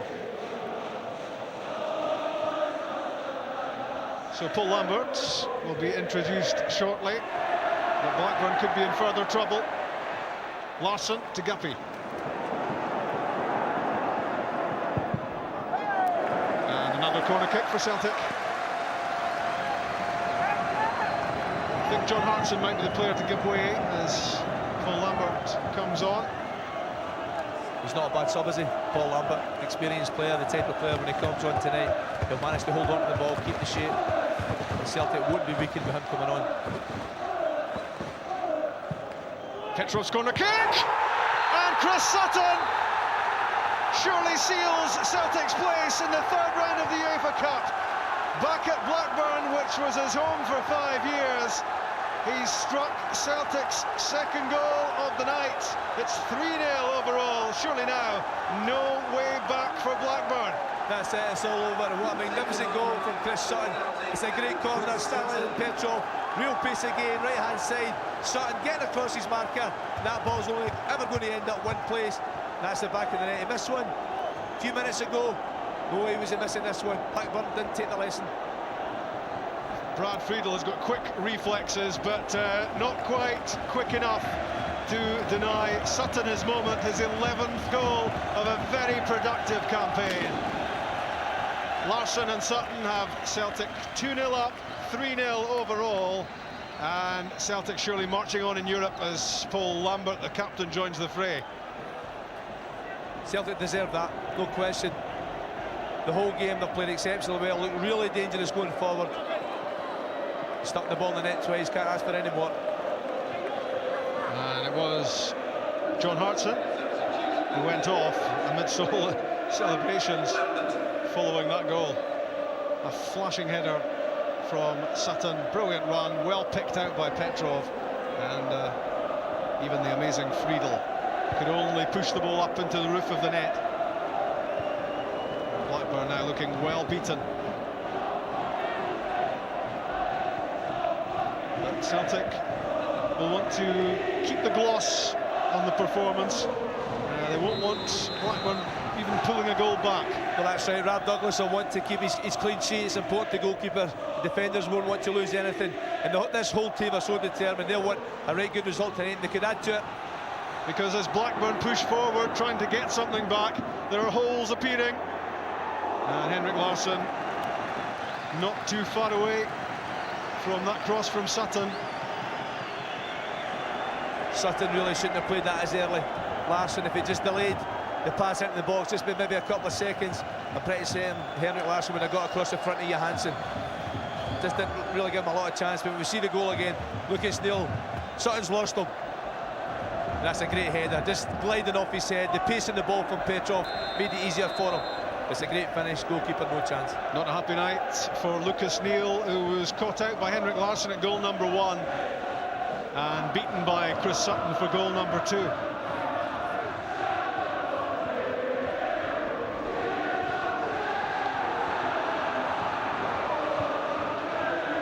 Well, you think about great Celtic performances under Martin O'Neill, games against Valencia and Juventus and Ajax, terrific showings against top teams. But this one's got to be up there, Sandy. There's no question. I mean, you look at the first leg, everybody said Blackburn were the better team. There's only one way to answer them, and they've answered them big time tonight. Because despite losing at Celtic Park, there were still cocky noises coming out of Ewood Park about what Blackburn threatened to do to Celtic. No inferiority complex about Graham Souness's side, but at the moment it's looking very conclusive. Look at that aggregate scoreline. Blackburn 0, Celtic 3. Totally deserved. And I think there's a fair chance Celtic, if they really want to, they can add to this. Blackburn look really dejected. You can see it in the supporters' faces. Whereas there's a lot of happy Celtic fans here tonight. Yeah, a few candidates for I Am Jolly in the Blackburn crowd there. Hardly surprising though, because their side has been outplayed here. Celtic in control, and here's Paul Lambert. For Larsson, Petrov. Might well have elected to have tried a quick hit there, Petrov. Lost his chance. And now counter-attacking Keith Gillespie. Good challenge, Ulrich Larsson. Corner kick. That's a great challenge. Larsson certainly didn't give up. Gillespie's got great pace going forward, but Larsson watched the ball, stayed on his feet, avoided a little shimmy. I think made a good tackle. I think the 5-foot-long legs helped him there.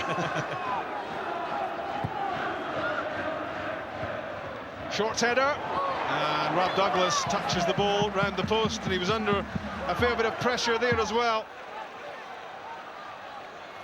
And the Celtic keeper has been a hero.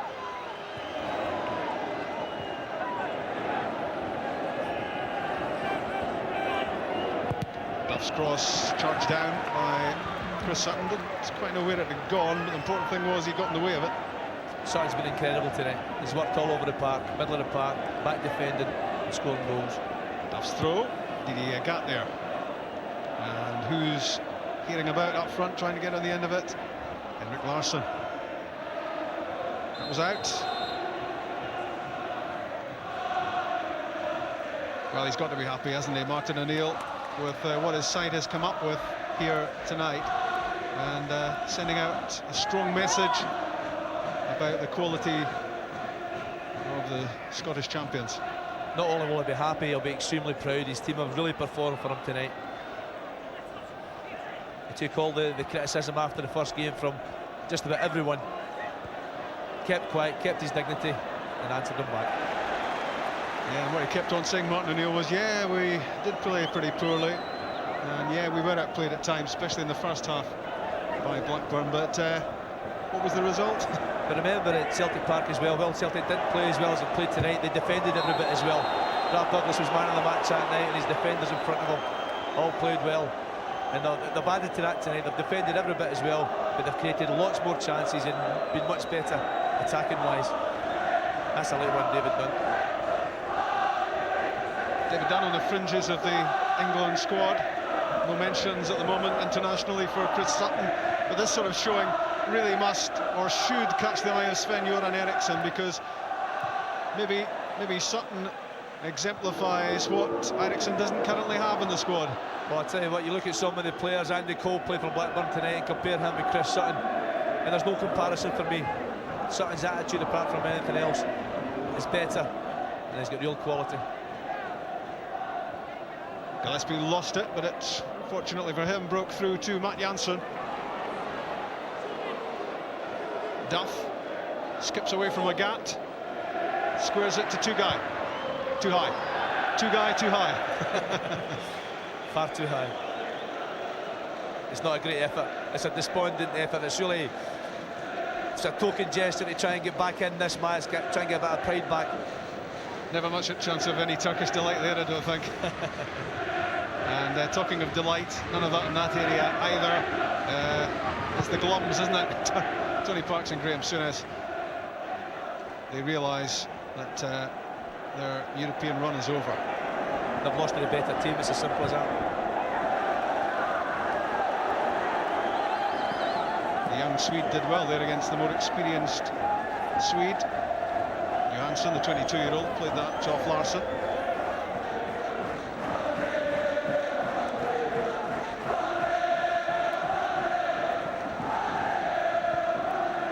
Played away by Dunn, straight to Valharan. Now Tugay gets it back from Cole. And that's away from Janssen. And Rob Douglas, not content to doing good work inside his own territory, outside the area there to act as sweeper.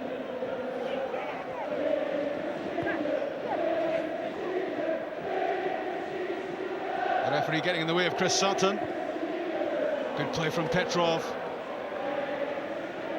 Janssen under pressure from Sutton. Tugay to Dunn. Another good challenge from Petrov.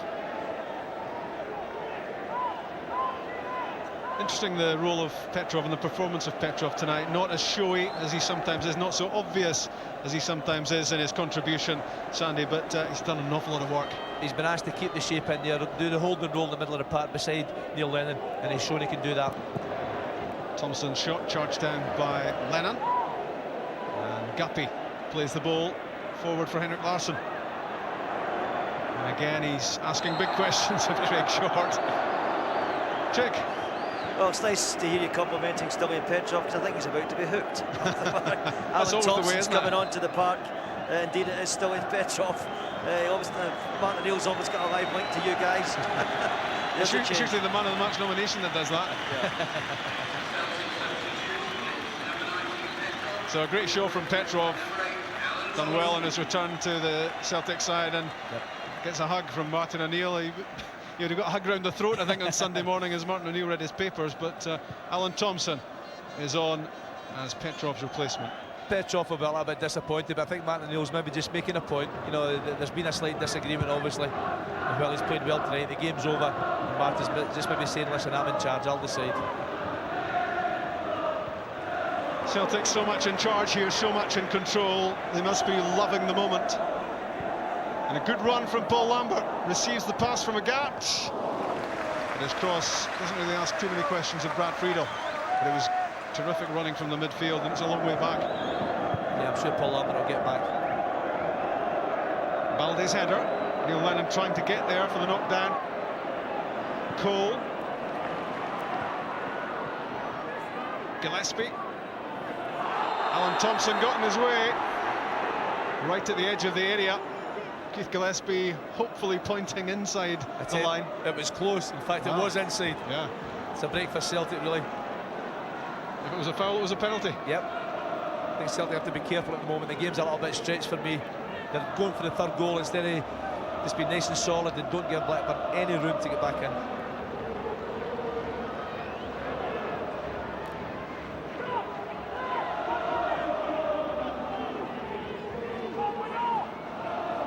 "12 minutes left in Lancashire. David Thompson's free kick deflected behind off Paul Lambert. Blackburn have a corner. It's a pure free kick. Thompson, we know he's got better delivery than that. Exits. Blackburn supporters, a lot of them. They've suffered enough. And another good take by Douglas. You're almost expecting him to grab everything the way he's played tonight. Nothing much has been spilled.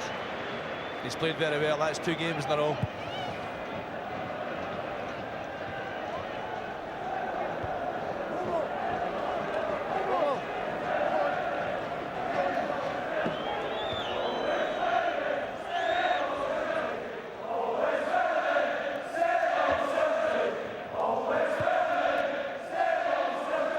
Celtic took a pretty healthy lead in the Champions League qualifier to Switzerland and failed to use it, losing in Switzerland, going out on away goals.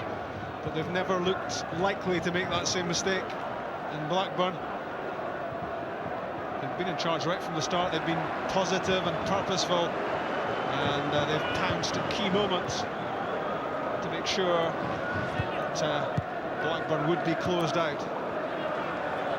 Every single player in the Celtic team have performed to their top form tonight, done their job.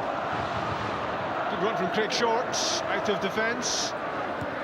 Gillespie playing an early ball in, and he's having a nightmare. I just wonder what Graham Souness is shooting at him at this moment in time. It's a terrible ball in. Chick, I believe that Sandy Clark signing Momo Silla is about to get on the pitch. Yeah, Momo Silla, and I think obviously for Didier Agat, sure that'll be confirmed in just a second or two. But Martin O'Neill, obviously, a cheesy grin down here, content that his team are through and giving everyone a little taste of this European glory. Silla, who started at Tannadice on Sunday in the BBC Live match there, but giving way to Agat as a starter for this one. And Agat's been pretty solid down the right-hand side, doing what he always does, which is powering forward in attack and getting back in defence. And at the moment, he's trying to keep a close eye on Damien Duff. I think they might find it might be Guppy that'll come off. Gillespie's getting far too much room down that side. Thompson could go to the wing-back area. Momo Silla maybe in the middle. Craig Shorts. Lambert in the way. Now Larsson.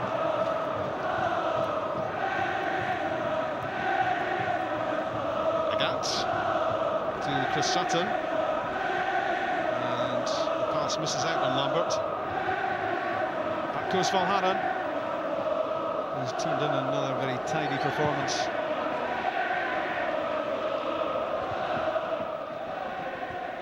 That was Balde. Andy Cole thought that was his, but he obviously hasn't met Bobo Balde too often. He'll know him now.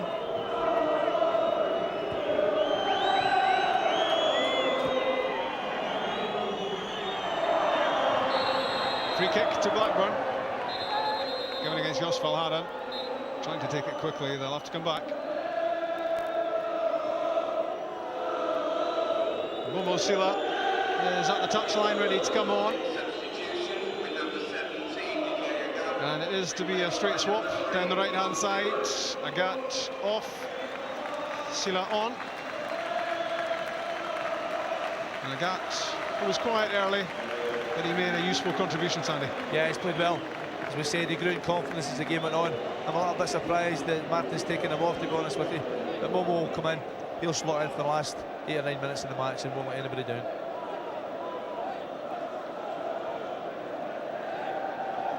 Set piece threat to Celtic. And a pitch invasion will delay the taking of the free kick. And time will be added, clearly, by Cosino and Bolognino. And he may think that he's on the telly, the pitch invader at the moment, but he'll have to be disappointed afterwards to find out that there's no exposure for him.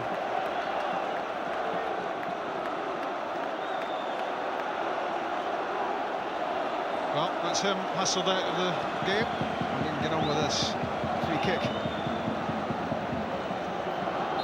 83 minutes played. David Thompson's effort, deflected behind, off the head of Chris Sutton, I think it was, in the wall. From free kick to corner kick. And a steady stream of Blackburn fans heading towards the exits.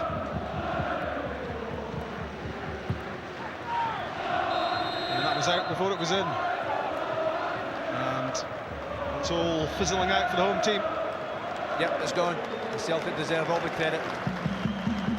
Streaming away.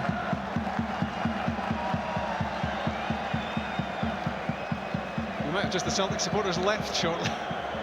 Dunfermline Hearts is our live match on Sunday, 3rd against 4th in the Premier League. Both winners on Tuesday night in League and Cup. And highlights of everything else from the Bank of Scotland Premier League as well, from 2:15 on Sunday. Be there on time, or else you're liable to miss some of the goals from this coming weekend.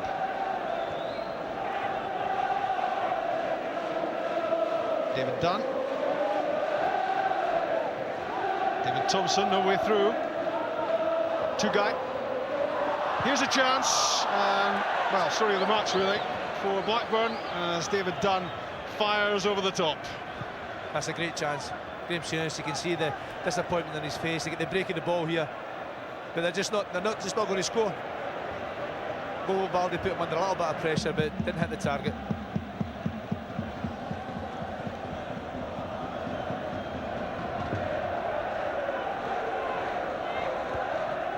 Duff's header. That's Baldi.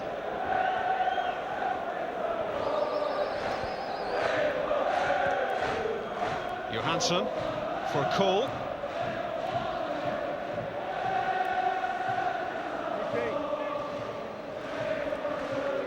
And again, Baldi turns the ball away.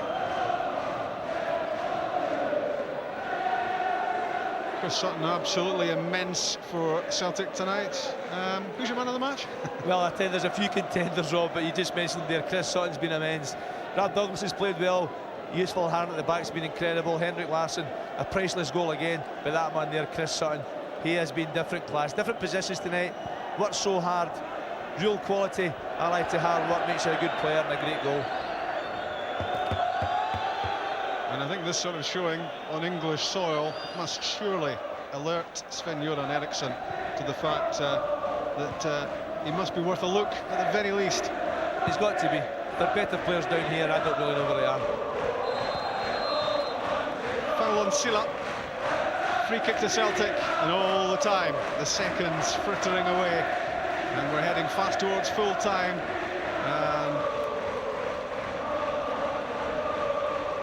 Well, I didn't think it was that mild down in Lancashire. Was that a check?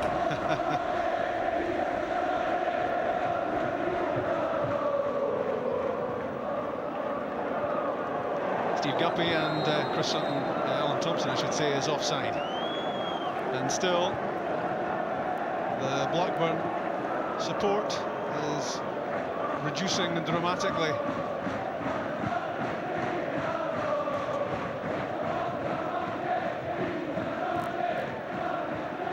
Thompson trying to combine with Cole. Good interception by Alan Thompson. And as you try to put this result into perspective, consider that Blackburn Rovers are just those 3 points off third place in the English Premiership. They're one of the top teams in England, and tonight they've been outclassed. Have been, absolutely no doubt, no question about it.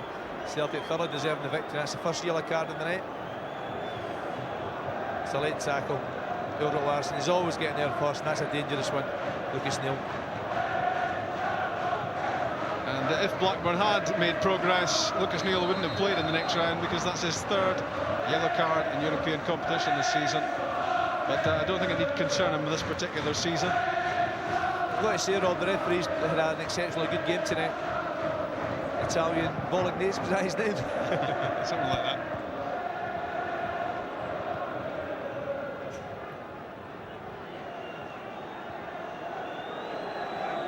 Two minutes left of the 90.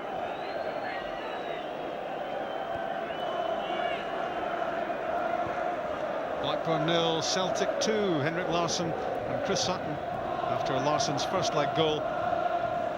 3 goals in front, Celtic. David Dunn unable to get past Neil Lennon. Now Blackburn try down the left-hand side with Damien Duff. Back for Johansson.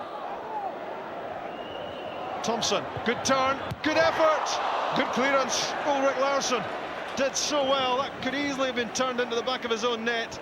He got that absolutely right. Great defending from Ulrich Larsson there, pacing the ball.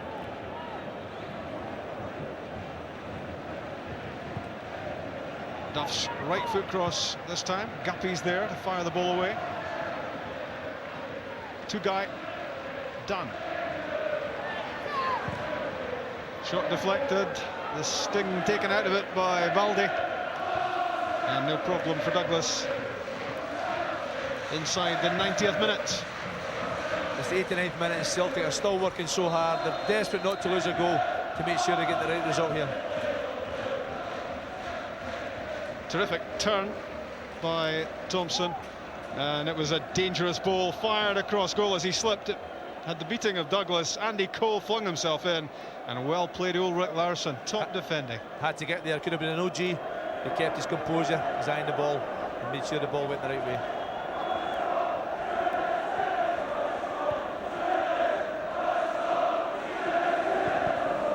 It's off Momo Sila, and behind for the goal kick.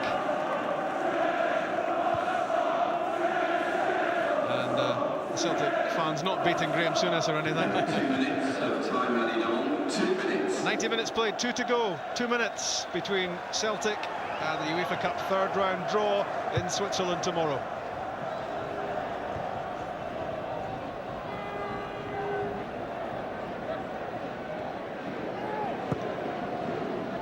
Valharen's clearance, Sutton's flick, and he's still chasing everything, even if it is a lost cause, Sutton. Thompson to Larsson. Ulrich Larsson playing just his 17th Celtic game, and he's grown as a player, developing under the management of Martin O'Neill. Two-guy to Duff.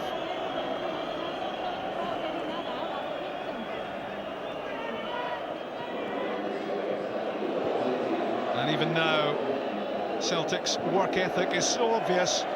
At a time when they might be sitting back and admiring themselves, they're still putting in one heck of a shift. Yep, they're all working hard. We'll get lots of praise for this in the media tomorrow, and thoroughly deserved. Not to mention tonight. Have you praised Celtic? I think so. There's Valharen, and certainly confused Rob Douglas there by flicking the ball away, but proved to be a decent decision.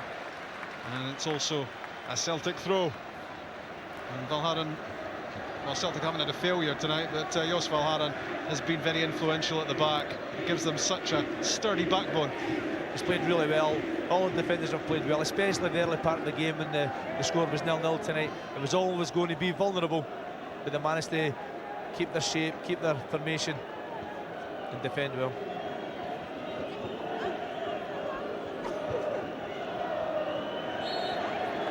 Celtic have won the Battle of Britain. The Scottish champions have blown Blackburn away. Henry Larsson scored the opening goal on 15 minutes, having scored the late goal in Glasgow 2 weeks ago. Chris Sutton made sure that there was to be no Blackburn comeback, and it's the name of Celtic which goes into tomorrow's UEFA Cup third round draw. It's been a phenomenal performance from the Scottish champions against one of England's leading sides. 8,000 Celtic supporters here to see it. A 5-star showing from Celtic, and they've answered a lot of questions here, and Graham Souness will have to accept that his side tonight had to play second best. Blackburn 0, Celtic 2, and it's 3-0 Celtic overall. And doesn't that make for very happy reading indeed? Terrific performance, thoroughly deserved victory for Celtic and everyone in. Congratulations, you didn't just win, you won really well. And what were you saying before the game in your Celtic dressing room? I mean, we were disappointed the way we performed in the first leg, and we knew it was going to be difficult because they've got lots of players who can threaten us and attack well. But I think Henrik's goal early on settled us down, and we played well from there. Henrik, you didn't just win, you just played magnificently as a team throughout. Yeah, I have to say we played shit the first game at Parkhead. We wanted to show today that we're a better side than a lot of comments we heard from different Blackburn players. But yeah, they should learn them a lesson, never talk until the game is finished. Well, you certainly answered everyone. Everyone's talking about the Battle of Britain. You've absolutely won it convincingly. Where do you think you guys are doing the Premiership? Does it whet the appetite to play against the Premiership teams week in, week out? We don't know about that. You know, all we can do is concentrate on playing in the SPL. Like Henrik said, I think some of the players were disappointed what was said about us in the first leg, but we've had some good results in Europe. You know, we knew Blackburn were a good side, and you know, we respect them. And in the end, it was a good performance from us. We're running out of time, but thank you very much for talking to us. Well done, congratulations. Thank you very much. Very well, Cheek. Very well indeed. We felt that we obviously could play much better than we did in the first game, especially first half where we hadn't got the ball at all, and that wasn't the Celtic that we know anyway. But this time we got a great goal towards the end of the match, and so we set ourselves up, and we knew that we could play, and we knew we could win the game, and we knew we could score obviously, and we did that. Great goal by Henrik, kept us going. A great save by Rob Douglas early on, which a big pivotal moment in the match. And but that gave us the confidence to go on and take the game, which we did. And the second goal by Sutton was terrific. We deserved to win. That must be as satisfying and rewarding a result as you've had as manager of Celtic. Well, I mean, we've had some really good results, you know, absolutely. I think the time that we qualified against Ajax, when we played them off the pitch in Ajax, didn't play so cleverly at Celtic Park. And some really great results in the Champions League. And funnily enough, beating Valencia last season when we went out in penalty kicks was a big moment. But because there was a bit of pressure, you know, the old thing that was building up here about whether Celtic would be good enough to go and play in the Premiership and all that, and all the pressure was on us. And I'm delighted that the players dealt with the pressure, and they showed their mettle there tonight. Fabulous performance, well done. Thanks, Matt. Thank you, Jim. Thank you. Yes, that's the. Diego says he's confident his team can beat anyone in the competition over 2 legs. The Spaniards visit Celtic Park in a fortnight, and it means the Irishmen's hardly had a chance to savour last night's fine win against Blackburn Rovers. Kerdin Idsan was there. Ketrov's corner kick, and Chris Sutton surely seals Celtic's place in the third round of the UEFA Cup. It was the moment Celtic sealed another famous European win. 2-0 up on the night, 3-0 on aggregate. Blackburn Rovers dumped out of the UEFA Cup in their own backyard. They had some really good defensive performances tonight. I thought the back three was excellent. I thought Chris Sutton was the best player on the pitch. And good luck to Celtic. You know, they've come here tonight and they've done a job. They've played it like a European tie. Out of sorts in the first leg, this was much more like it from Celtic, who never looked back once Henrik Larsson showed the rest of Britain once again that he can get goals at any level. And it wasn't just Celtic fans who enjoyed last night's triumph. I thought it was fantastic. I really did. I thought it was good for the Scottish game. I thought Celtic played extremely well and thoroughly deserved to go through in the next round. There simply wasn't a weak link for Celtic last night, and Rab Douglas in particular had a great game. The big keeper's already relishing the visit of Celta Vigo, currently 4th in Spain's La Liga. Technically one of the best leagues round about, you know. They're good with the ball at their feet. Blackburn showed again they had some quality players, but it'd be nice to go to Spain. Hopefully we can get a good result and take it from there. The Spanish side are full of top players, including South African striker Benny McCarthy, a World Cup goalscorer. Do you fancy your chances against Celta Vigo? Well, I would. This morning, I'll turn around and say, well, why not? You know, and then I'll be my normal pessimistic self. Then after I see them in video, we'll get someone out. I think they play Real Betis on Sunday. Thankfully, the Battle of Britain didn't spill out onto the streets, although 18 Celtic fans were arrested after supporters with forged tickets tried to force their way in. But the match commander says the majority of fans last night were a credit to both club and country, though they, like the rest of us, will have to wait a little longer to find out if their manager's staying or going. No news on your own situation? As soon as I have it, I promise you, Kerry, I'll give it to you, all right? Now dropping into the UEFA Cup, O'Neill appreciates that it's only going to become more difficult now. But having taken that route into the UEFA Cup themselves last season, Celtic aren't knocking the system. I think the sides who've gone into the Champions League, and if they do finish third, have still this right to be trying to play European football before Christmas. You know, so the truth is I do feel, even though it's against us now, I feel that's my own view. Tough times ahead for Celtic in Europe then, but right now their only focus is on Partick Thistle's visit to Glasgow's East End this Sunday. Davy Province, Guppy and Jackie McNamara's back in for Celtic. Commentator at Celtic Park, Paul Mitchell. Angle ball goes for Chris Sutton, wins the initial header and the second ball. Good flick across. Kirini was in there. Once more, chance up for Henrik Larsson. Good save by the goalkeeper. And an added bonus. He doesn't concede the corner. Good play by Sutton, very persistent indeed. Edge of the box, strong header taken down by Larsson. And Kenny Arthur very quickly out to block with his legs.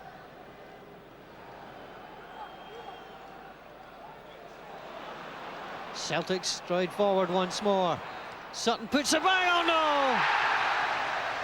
How unfortunate can you be?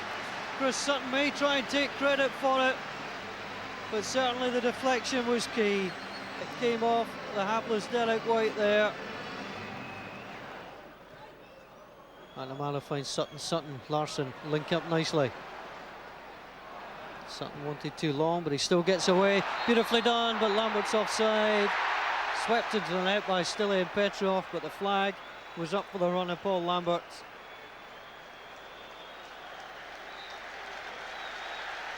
Sutton was almost caught, played it forward.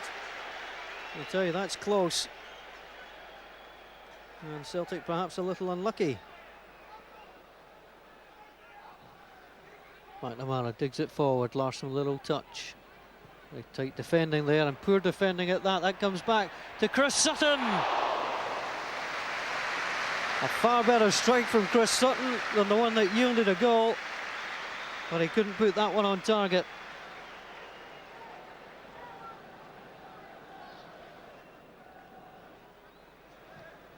Patterson with the angled ball, looking for Hardy. Hardy gets the touch in.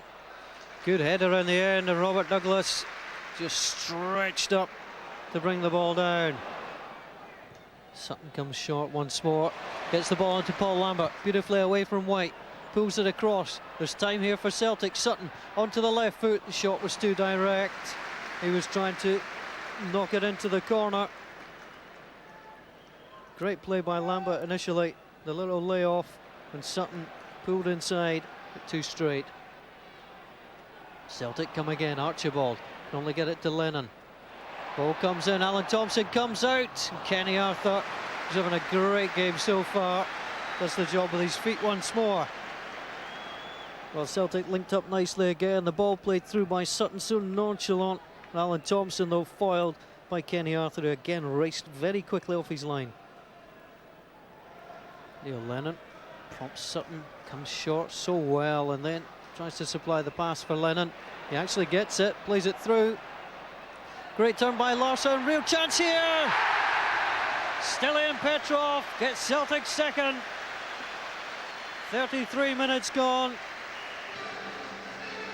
Lennon into Larsson, lovely little turn, the ball through, and a perfect finish because Kenny Arthur had covered a lot of his goal, but Stilian Petrov picked out the corner.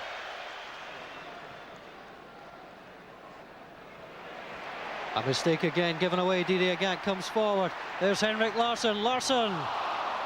Oh, you don't see that too often from Henrik Larsson. He usually hits the target. Again, given away. Partick adding to their own problems. Henrik Larsson, you're expecting that to be on target and not in the stand. Valharan has trotted into the penalty box. Thompson drives it across. Petrov there! The thumbs up from Stilian Petrov for the quality of the free kick from Alan Thompson. And you'll understand why. Perfectly put across. Oh, so close. Stilian Petrov, what a goal that would have been. Henrik Larsson lays it off to Thompson. Continues his run. Thistle dealt with it initially, but it's new Petrov. Well, Celtic were almost gifted a third. The initial work had been done, and a poor piece of play. Petrov, ever lively, but just pulled the shot wide. Lambert, Petrov, Sutton, back to Petrov, on to Larsson. Classic Celtic. Ball played across, good save by the goalkeeper. Lovely move by Celtic. And a smile from Chris Sutton. He almost rounded off a great move. Quick passing, Larsson's cross, and Kenny Arthur did himself credit there. Missed to turn it away, but it was 4 against 2 and hard for Thistle to make any impact. Celtic, though, do have men forward as Sutton hooks it on to Larsson. Larsson, hard to defend against in that situation, through to Petrov.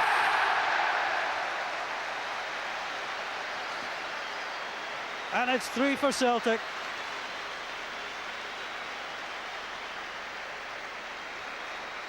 The quality from Henrik Larsson after Sutton put him through, as he does so often. Held up, weighed up his options, perfect ball, good little touch, keeper went to ground.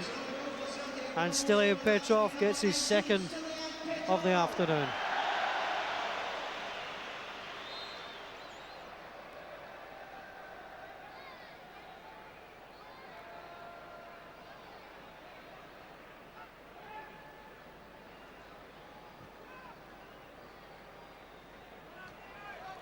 Thompson with the angled ball, it's Petrov popping up.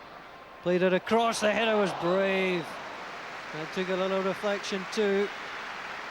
Well, even at 3-0 up, Chris Sutton isn't afraid to go in. Put the head down. It was good play. Sutton threw himself at the ball, but it was deflected away. Paul Lambert scored against Thistle in the League Cup tie. Dips one over the crossbar.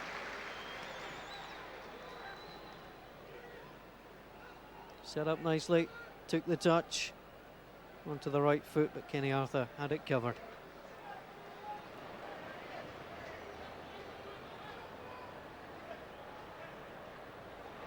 Fernandez onto Maloney. Maloney pulls it across. Oh, what a finish! It isn't over until Henrik Larsson has his chance. That one of few he's had in the match, but what a way to dispatch the ball. Fernandez picked out Maloney. Maloney knew who'd be in support. Just a little flick over Kenny Arthur. Rounds it off to make it Celtic 4, Partick Thistle 0. So Celtic go back to the top of the table. And we had to try and score some goals, and we achieved all of those. There was extra spice to the game, of course, the fact that you could go back to the top of the SPL. That would have been your aim this morning. You've managed to do that. Yeah, well, naturally the win would have taken us to the top of the league, but it's 15 games gone. There's only another 112 to go. But I'm pleased. I'm pleased because it's been a good couple of days for us. Some of the players are away now in international duty, so we won't see them until Friday. So it's a matter of getting their minds, thoughts back on again against Livingston next week. It's been a strange week for Stilian Petrov. 7 days ago he wouldn't have been the happiest man in the world not playing against Dundee United, but he came back against Blackburn and turned in another fine performance today. Yeah, of course. I mean, he's a top-class player. We'd like him to stay around. We'd like him to stay for the next 10 or 12 years if it's possible. But I think they rested him the power of good last week because he was excellent against Blackburn Rovers, and he was terrific again today here. An end of a good week. Thanks for joining us, Martin. It's a pleasure. Thank you very much. Spanish outfit kick-off at 8:05, and then the return in Vigo 2 weeks later, also on BBC One Scotland, with a 8:05 start. Do you feel that if they do end up in trouble midway through, that they have a bit of money to spend? Yeah, I just feel the owners of the club, I'm not saying they've got deep pockets, but they're well run financially, and that goes to Dominic Keane as well, who's a very shrewd businessman. And I feel if there was any inkling of them hitting that relegation spot, that there would be finance there to help them get it out. But I think they have got the resources there anyway to turn things around about. They've got an experienced management team as well who will help it. And as you can see from the start of the season, didn't go too well, but things have turned around a wee bit, and I can see them creeping up the table as the league goes on. Brian, from a manager's point of view, would Martin O'Neill, if he didn't have the UEFA Cup match coming up during the week, would he have gone for a different lineup, do you think? How much pressure is on the fact that Rangers have won, they're back on top, and Celtic have to win? Do you think that influenced his selection greatly? I think he'd be, to use the old cliche, I think it's one game at a time stuff and he wants to win today. I think if he was thinking a lot about Thursday, he would have left another couple of players out and kept them so that they were fresh for Thursday. But I don't think that's his attitude. I think that he feels that that's the strongest team to win today, to win the game today, and that he has a good enough squad to survive on Thursday as well. And 4 days is a decent break to a Thursday game. If they were playing Tuesday, it would have a different consideration there. But I think he's gone for his best team. Paul, in Scotland, what's the feeling on the ground? Obviously disappointment amongst the Celtic fans once Celtic went out of the Champions League, but how big a prize is the UEFA Cup viewed as at this point? No, it's a big prize, definitely, and I think the victory against Blackburn just gave everybody a lift, fans and the players. And I think you could tell by reaction, a few of the comments from the players, that I think they felt under pressure a wee bit to prove themselves down south. They got a lot of criticism from the first game, so I think they turned it round about and they felt good and they're on a high now. But as far as Champions League go, they want to get back in that, and they do that by winning games today. But the UEFA Cup is a big prize. I think any team would be delighted to do. But one of the angles on that, Peter, would be that they lost to Basel in the European Cup, and people felt at the time that was a bad defeat, and they lost to a Swiss team, and it was a poor start. The reality is Basel have been shown to be a decent side now. You look at the two games with Liverpool, similar situation. They had the game over against Celtic in the home match. They got 2 early goals and game over. So they've now proved they weren't such a bad side at all. So for Celtic, the UEFA Cup is a great target, but a lot of good teams in it this year. They'll have their hands full to make progress, but need to do their stuff today, keep the league going. From a psychological point of view, the win over Blackburn was a huge boost for Celtic, because they suffered a lot of criticism after the 1-0 win up in Parkhead, but then to go to Ewood Park and win 2-0 was a great boost for them. Yeah, they're a very good side, Celtic. They proved that in other European games last season. But psychologically, yeah, it was a big win, and I think that will help them throughout the season. And I can see them progressing in the UEFA Cup as well. Although it's a tough tie, the next one, I think they've got the capabilities to go through with that. OK, well, there you see it, live pictures from Ammanvale Park, and that's Jim Leishman there. We're ready to join our match commentator for Livingston against Celtic. It's George Hamilton. Good afternoon to you. Welcome to Livingston. We're just to the west of Edinburgh, Livingston Newtown, and this team that began life as Meadowbank Thistle way back when, and then came into the Scottish League Third Division as Livingston in 1995, now up there with the big boys. Stuart Dougal, the referee for this afternoon's game, on the FIFA list and a regular on the Champions League circuit, and he was telling me that on the night we'll be doing Celtic and Celta Vigo, he too will have a UEFA Cup match to run. Livingston in tangerine shorts and white shirts, and Celtic in their away colours of yellow shirts and green shorts. The Livingston team, Rubio, their captain, the Portuguese defender, he returns after a one-match suspension. They play, like Celtic, as a 3-5-2 with Rubio, Marvin Andrews, who Rangers are supposed to be interested in, and Gary Bollan, the back three. Brancan, the Frenchman, on the right. Hogan just ahead of Touré Maman there on the left side of the Livingston team, and Wilson and Bingham, the two front men. Celtic, the team you've heard, is more or less at full strength.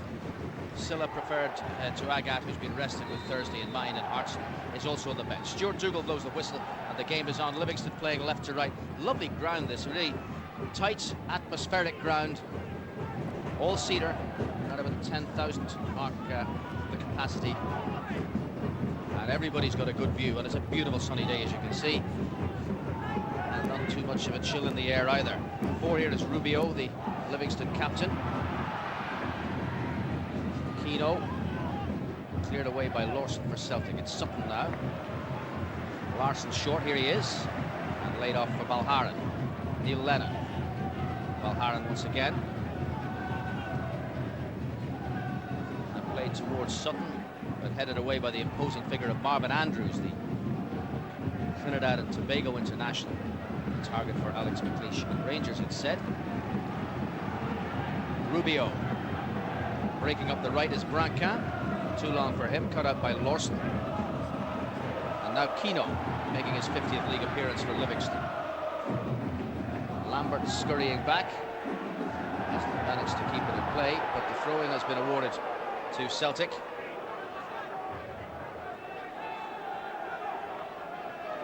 Paul Lambert, European Cup winner, of course, with Borussia Dortmund in 1997. Larson has found Sutton. One back by Rubio. And Alan Thompson coming in rather vigorously on the Livingston captain. With the referee feeling that he's making rather a lot of it. This is Sutton and Rubio. He fouled Rubio, got his free kick, and then Thompson came in after the whistle had sounded. Hardly surprisingly, Rubio is back on his feet, and Alan Thompson didn't commit the foul. That's the Livingston captain, Portuguese player. And the French wing-back smacks it forward. Balda couldn't quite get there. Brancan. Past Thompson, and a push by Lawson. Gives the free kick to Livingston. Danish defender, uncompromising Danish defender, pushed his man, Barry Wilson, and has given away the free kick. Wilson himself will take it. Douglas does the organising from between the posts. Swung in by Wilson, and well defended by Celtic, but only as far as Bollan, and his shot is a little too high. So the first shot in anger of the afternoon, and it's from Livingston's defender. Lawson's defensive header at least went far enough away, and Bollan has already got a goal this season for Livingston, just too high on that occasion. Andrews cutting it out, back again it goes, but too long from Sutton, and the first touch of the game for Javier Sanchez Broto. Marvin Andrews, the central man in the Livingston defence.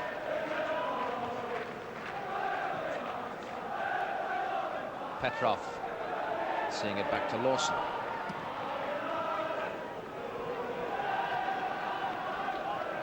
Tidied up by Bollan. David Hay on the right there, once of course in the 80s a manager of Glasgow Celtic after a distinguished career as a player, now the head coach of Livingston. Lovely ball from Larson for Petrov. Here's Lambert. The whistle has sounded. The whistle sounded for a foul by Petrov, so although Lambert found the net, here's Petrov. He's down. It's a penalty he's given, in fact, for the challenge by Andrews there on Petrov. So although Lambert finished and it went into the net, the whistle had sounded, So Celtic have a penalty. And Paul Lambert disappointed that he hasn't added to his tally of 3 so far this season. But Petrov, having appeared to set up a goal for Lambert, may have done so in rather different circumstances for Henrik Larsson. Good finish by Lambert, but the whistle had sounded, so now it's Henrik Larsson. Petrov has taken a knock in the face, and there's blood involved, so he's off the pitch for attention. And Henrik Larsson will attempt to put Celtic in front after only 5 minutes. 22 goals in 20 appearances before kick-off today this season. Make that 23, Celtic in front.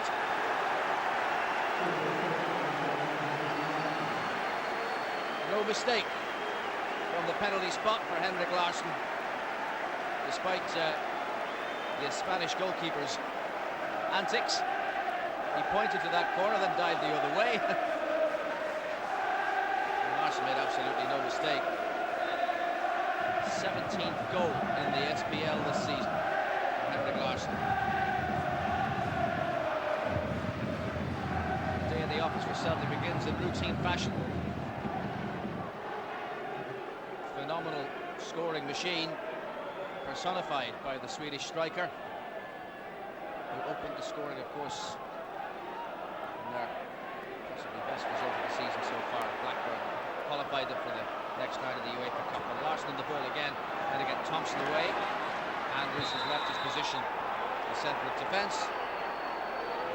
This time it's a free kick to Livingston.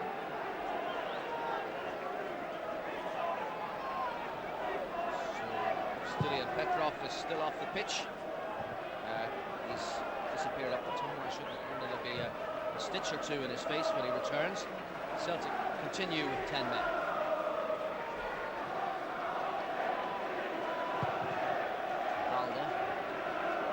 Straight at Boland.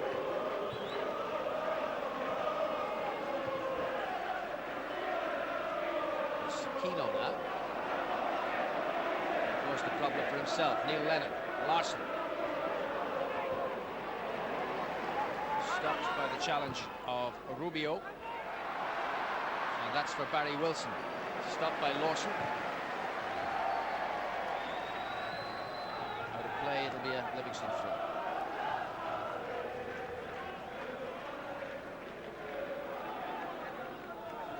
This is what led to the penalty. Petrov caught very late by Marvin Andrews. And seen again, it's very clear what happened there, and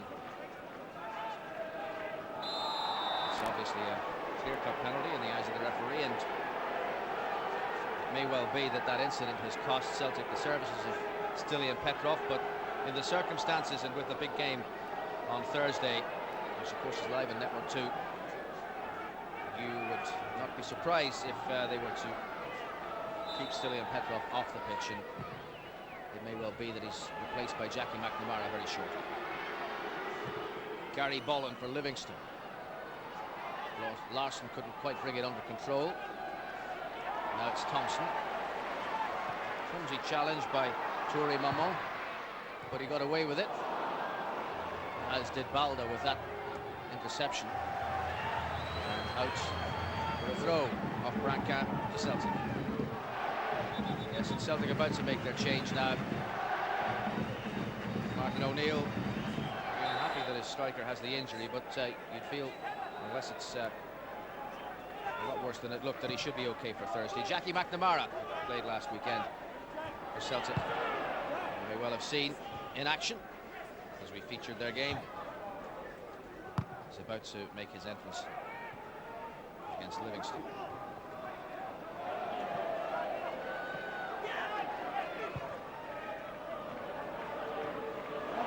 Lennon caught in possession by Michael. Toure Mamon always rising away. Comes from Togo. Sharif Toure Mamon. Jackie McNamara in the foreground. This was the moment when Livingston had their opportunity, but Toure Mamon got right underneath it. It ends in a goal kick to Celtic. And after 9 minutes, the change has been made. Jackie McNamara replacing Stilian Petrov.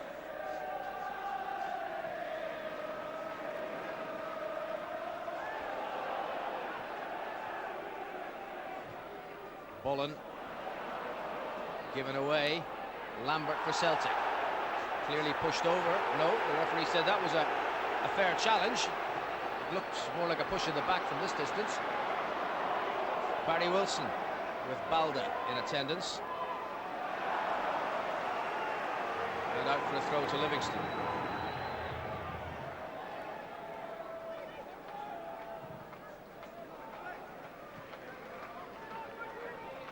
Rubio. Somehow the geometry wasn't quite accurate there. Throw to Celtic.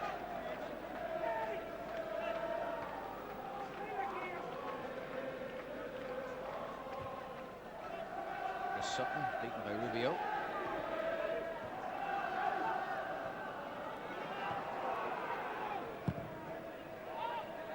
Interception again by Rubio. Bahoken. And Lawson. Touch on the scrappy side.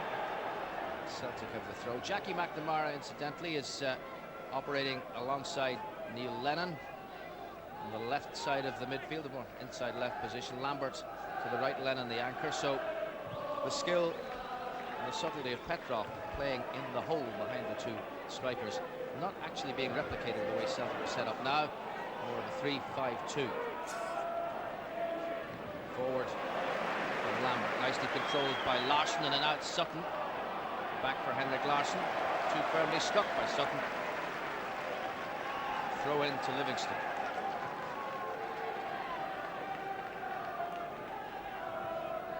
Henrik Larsson's striking partner, Chris Sutton. Between them, they have now scored 35 goals for Celtic this season. Some achievement. We haven't even reached December. Many teams haven't even scored that many. Celtic's two strikers have that tally between them. And on the bench, John Hartson, 7 starts and 12 substitute appearances, has 11 goals. Celtic aren't exactly short of firepower, are they?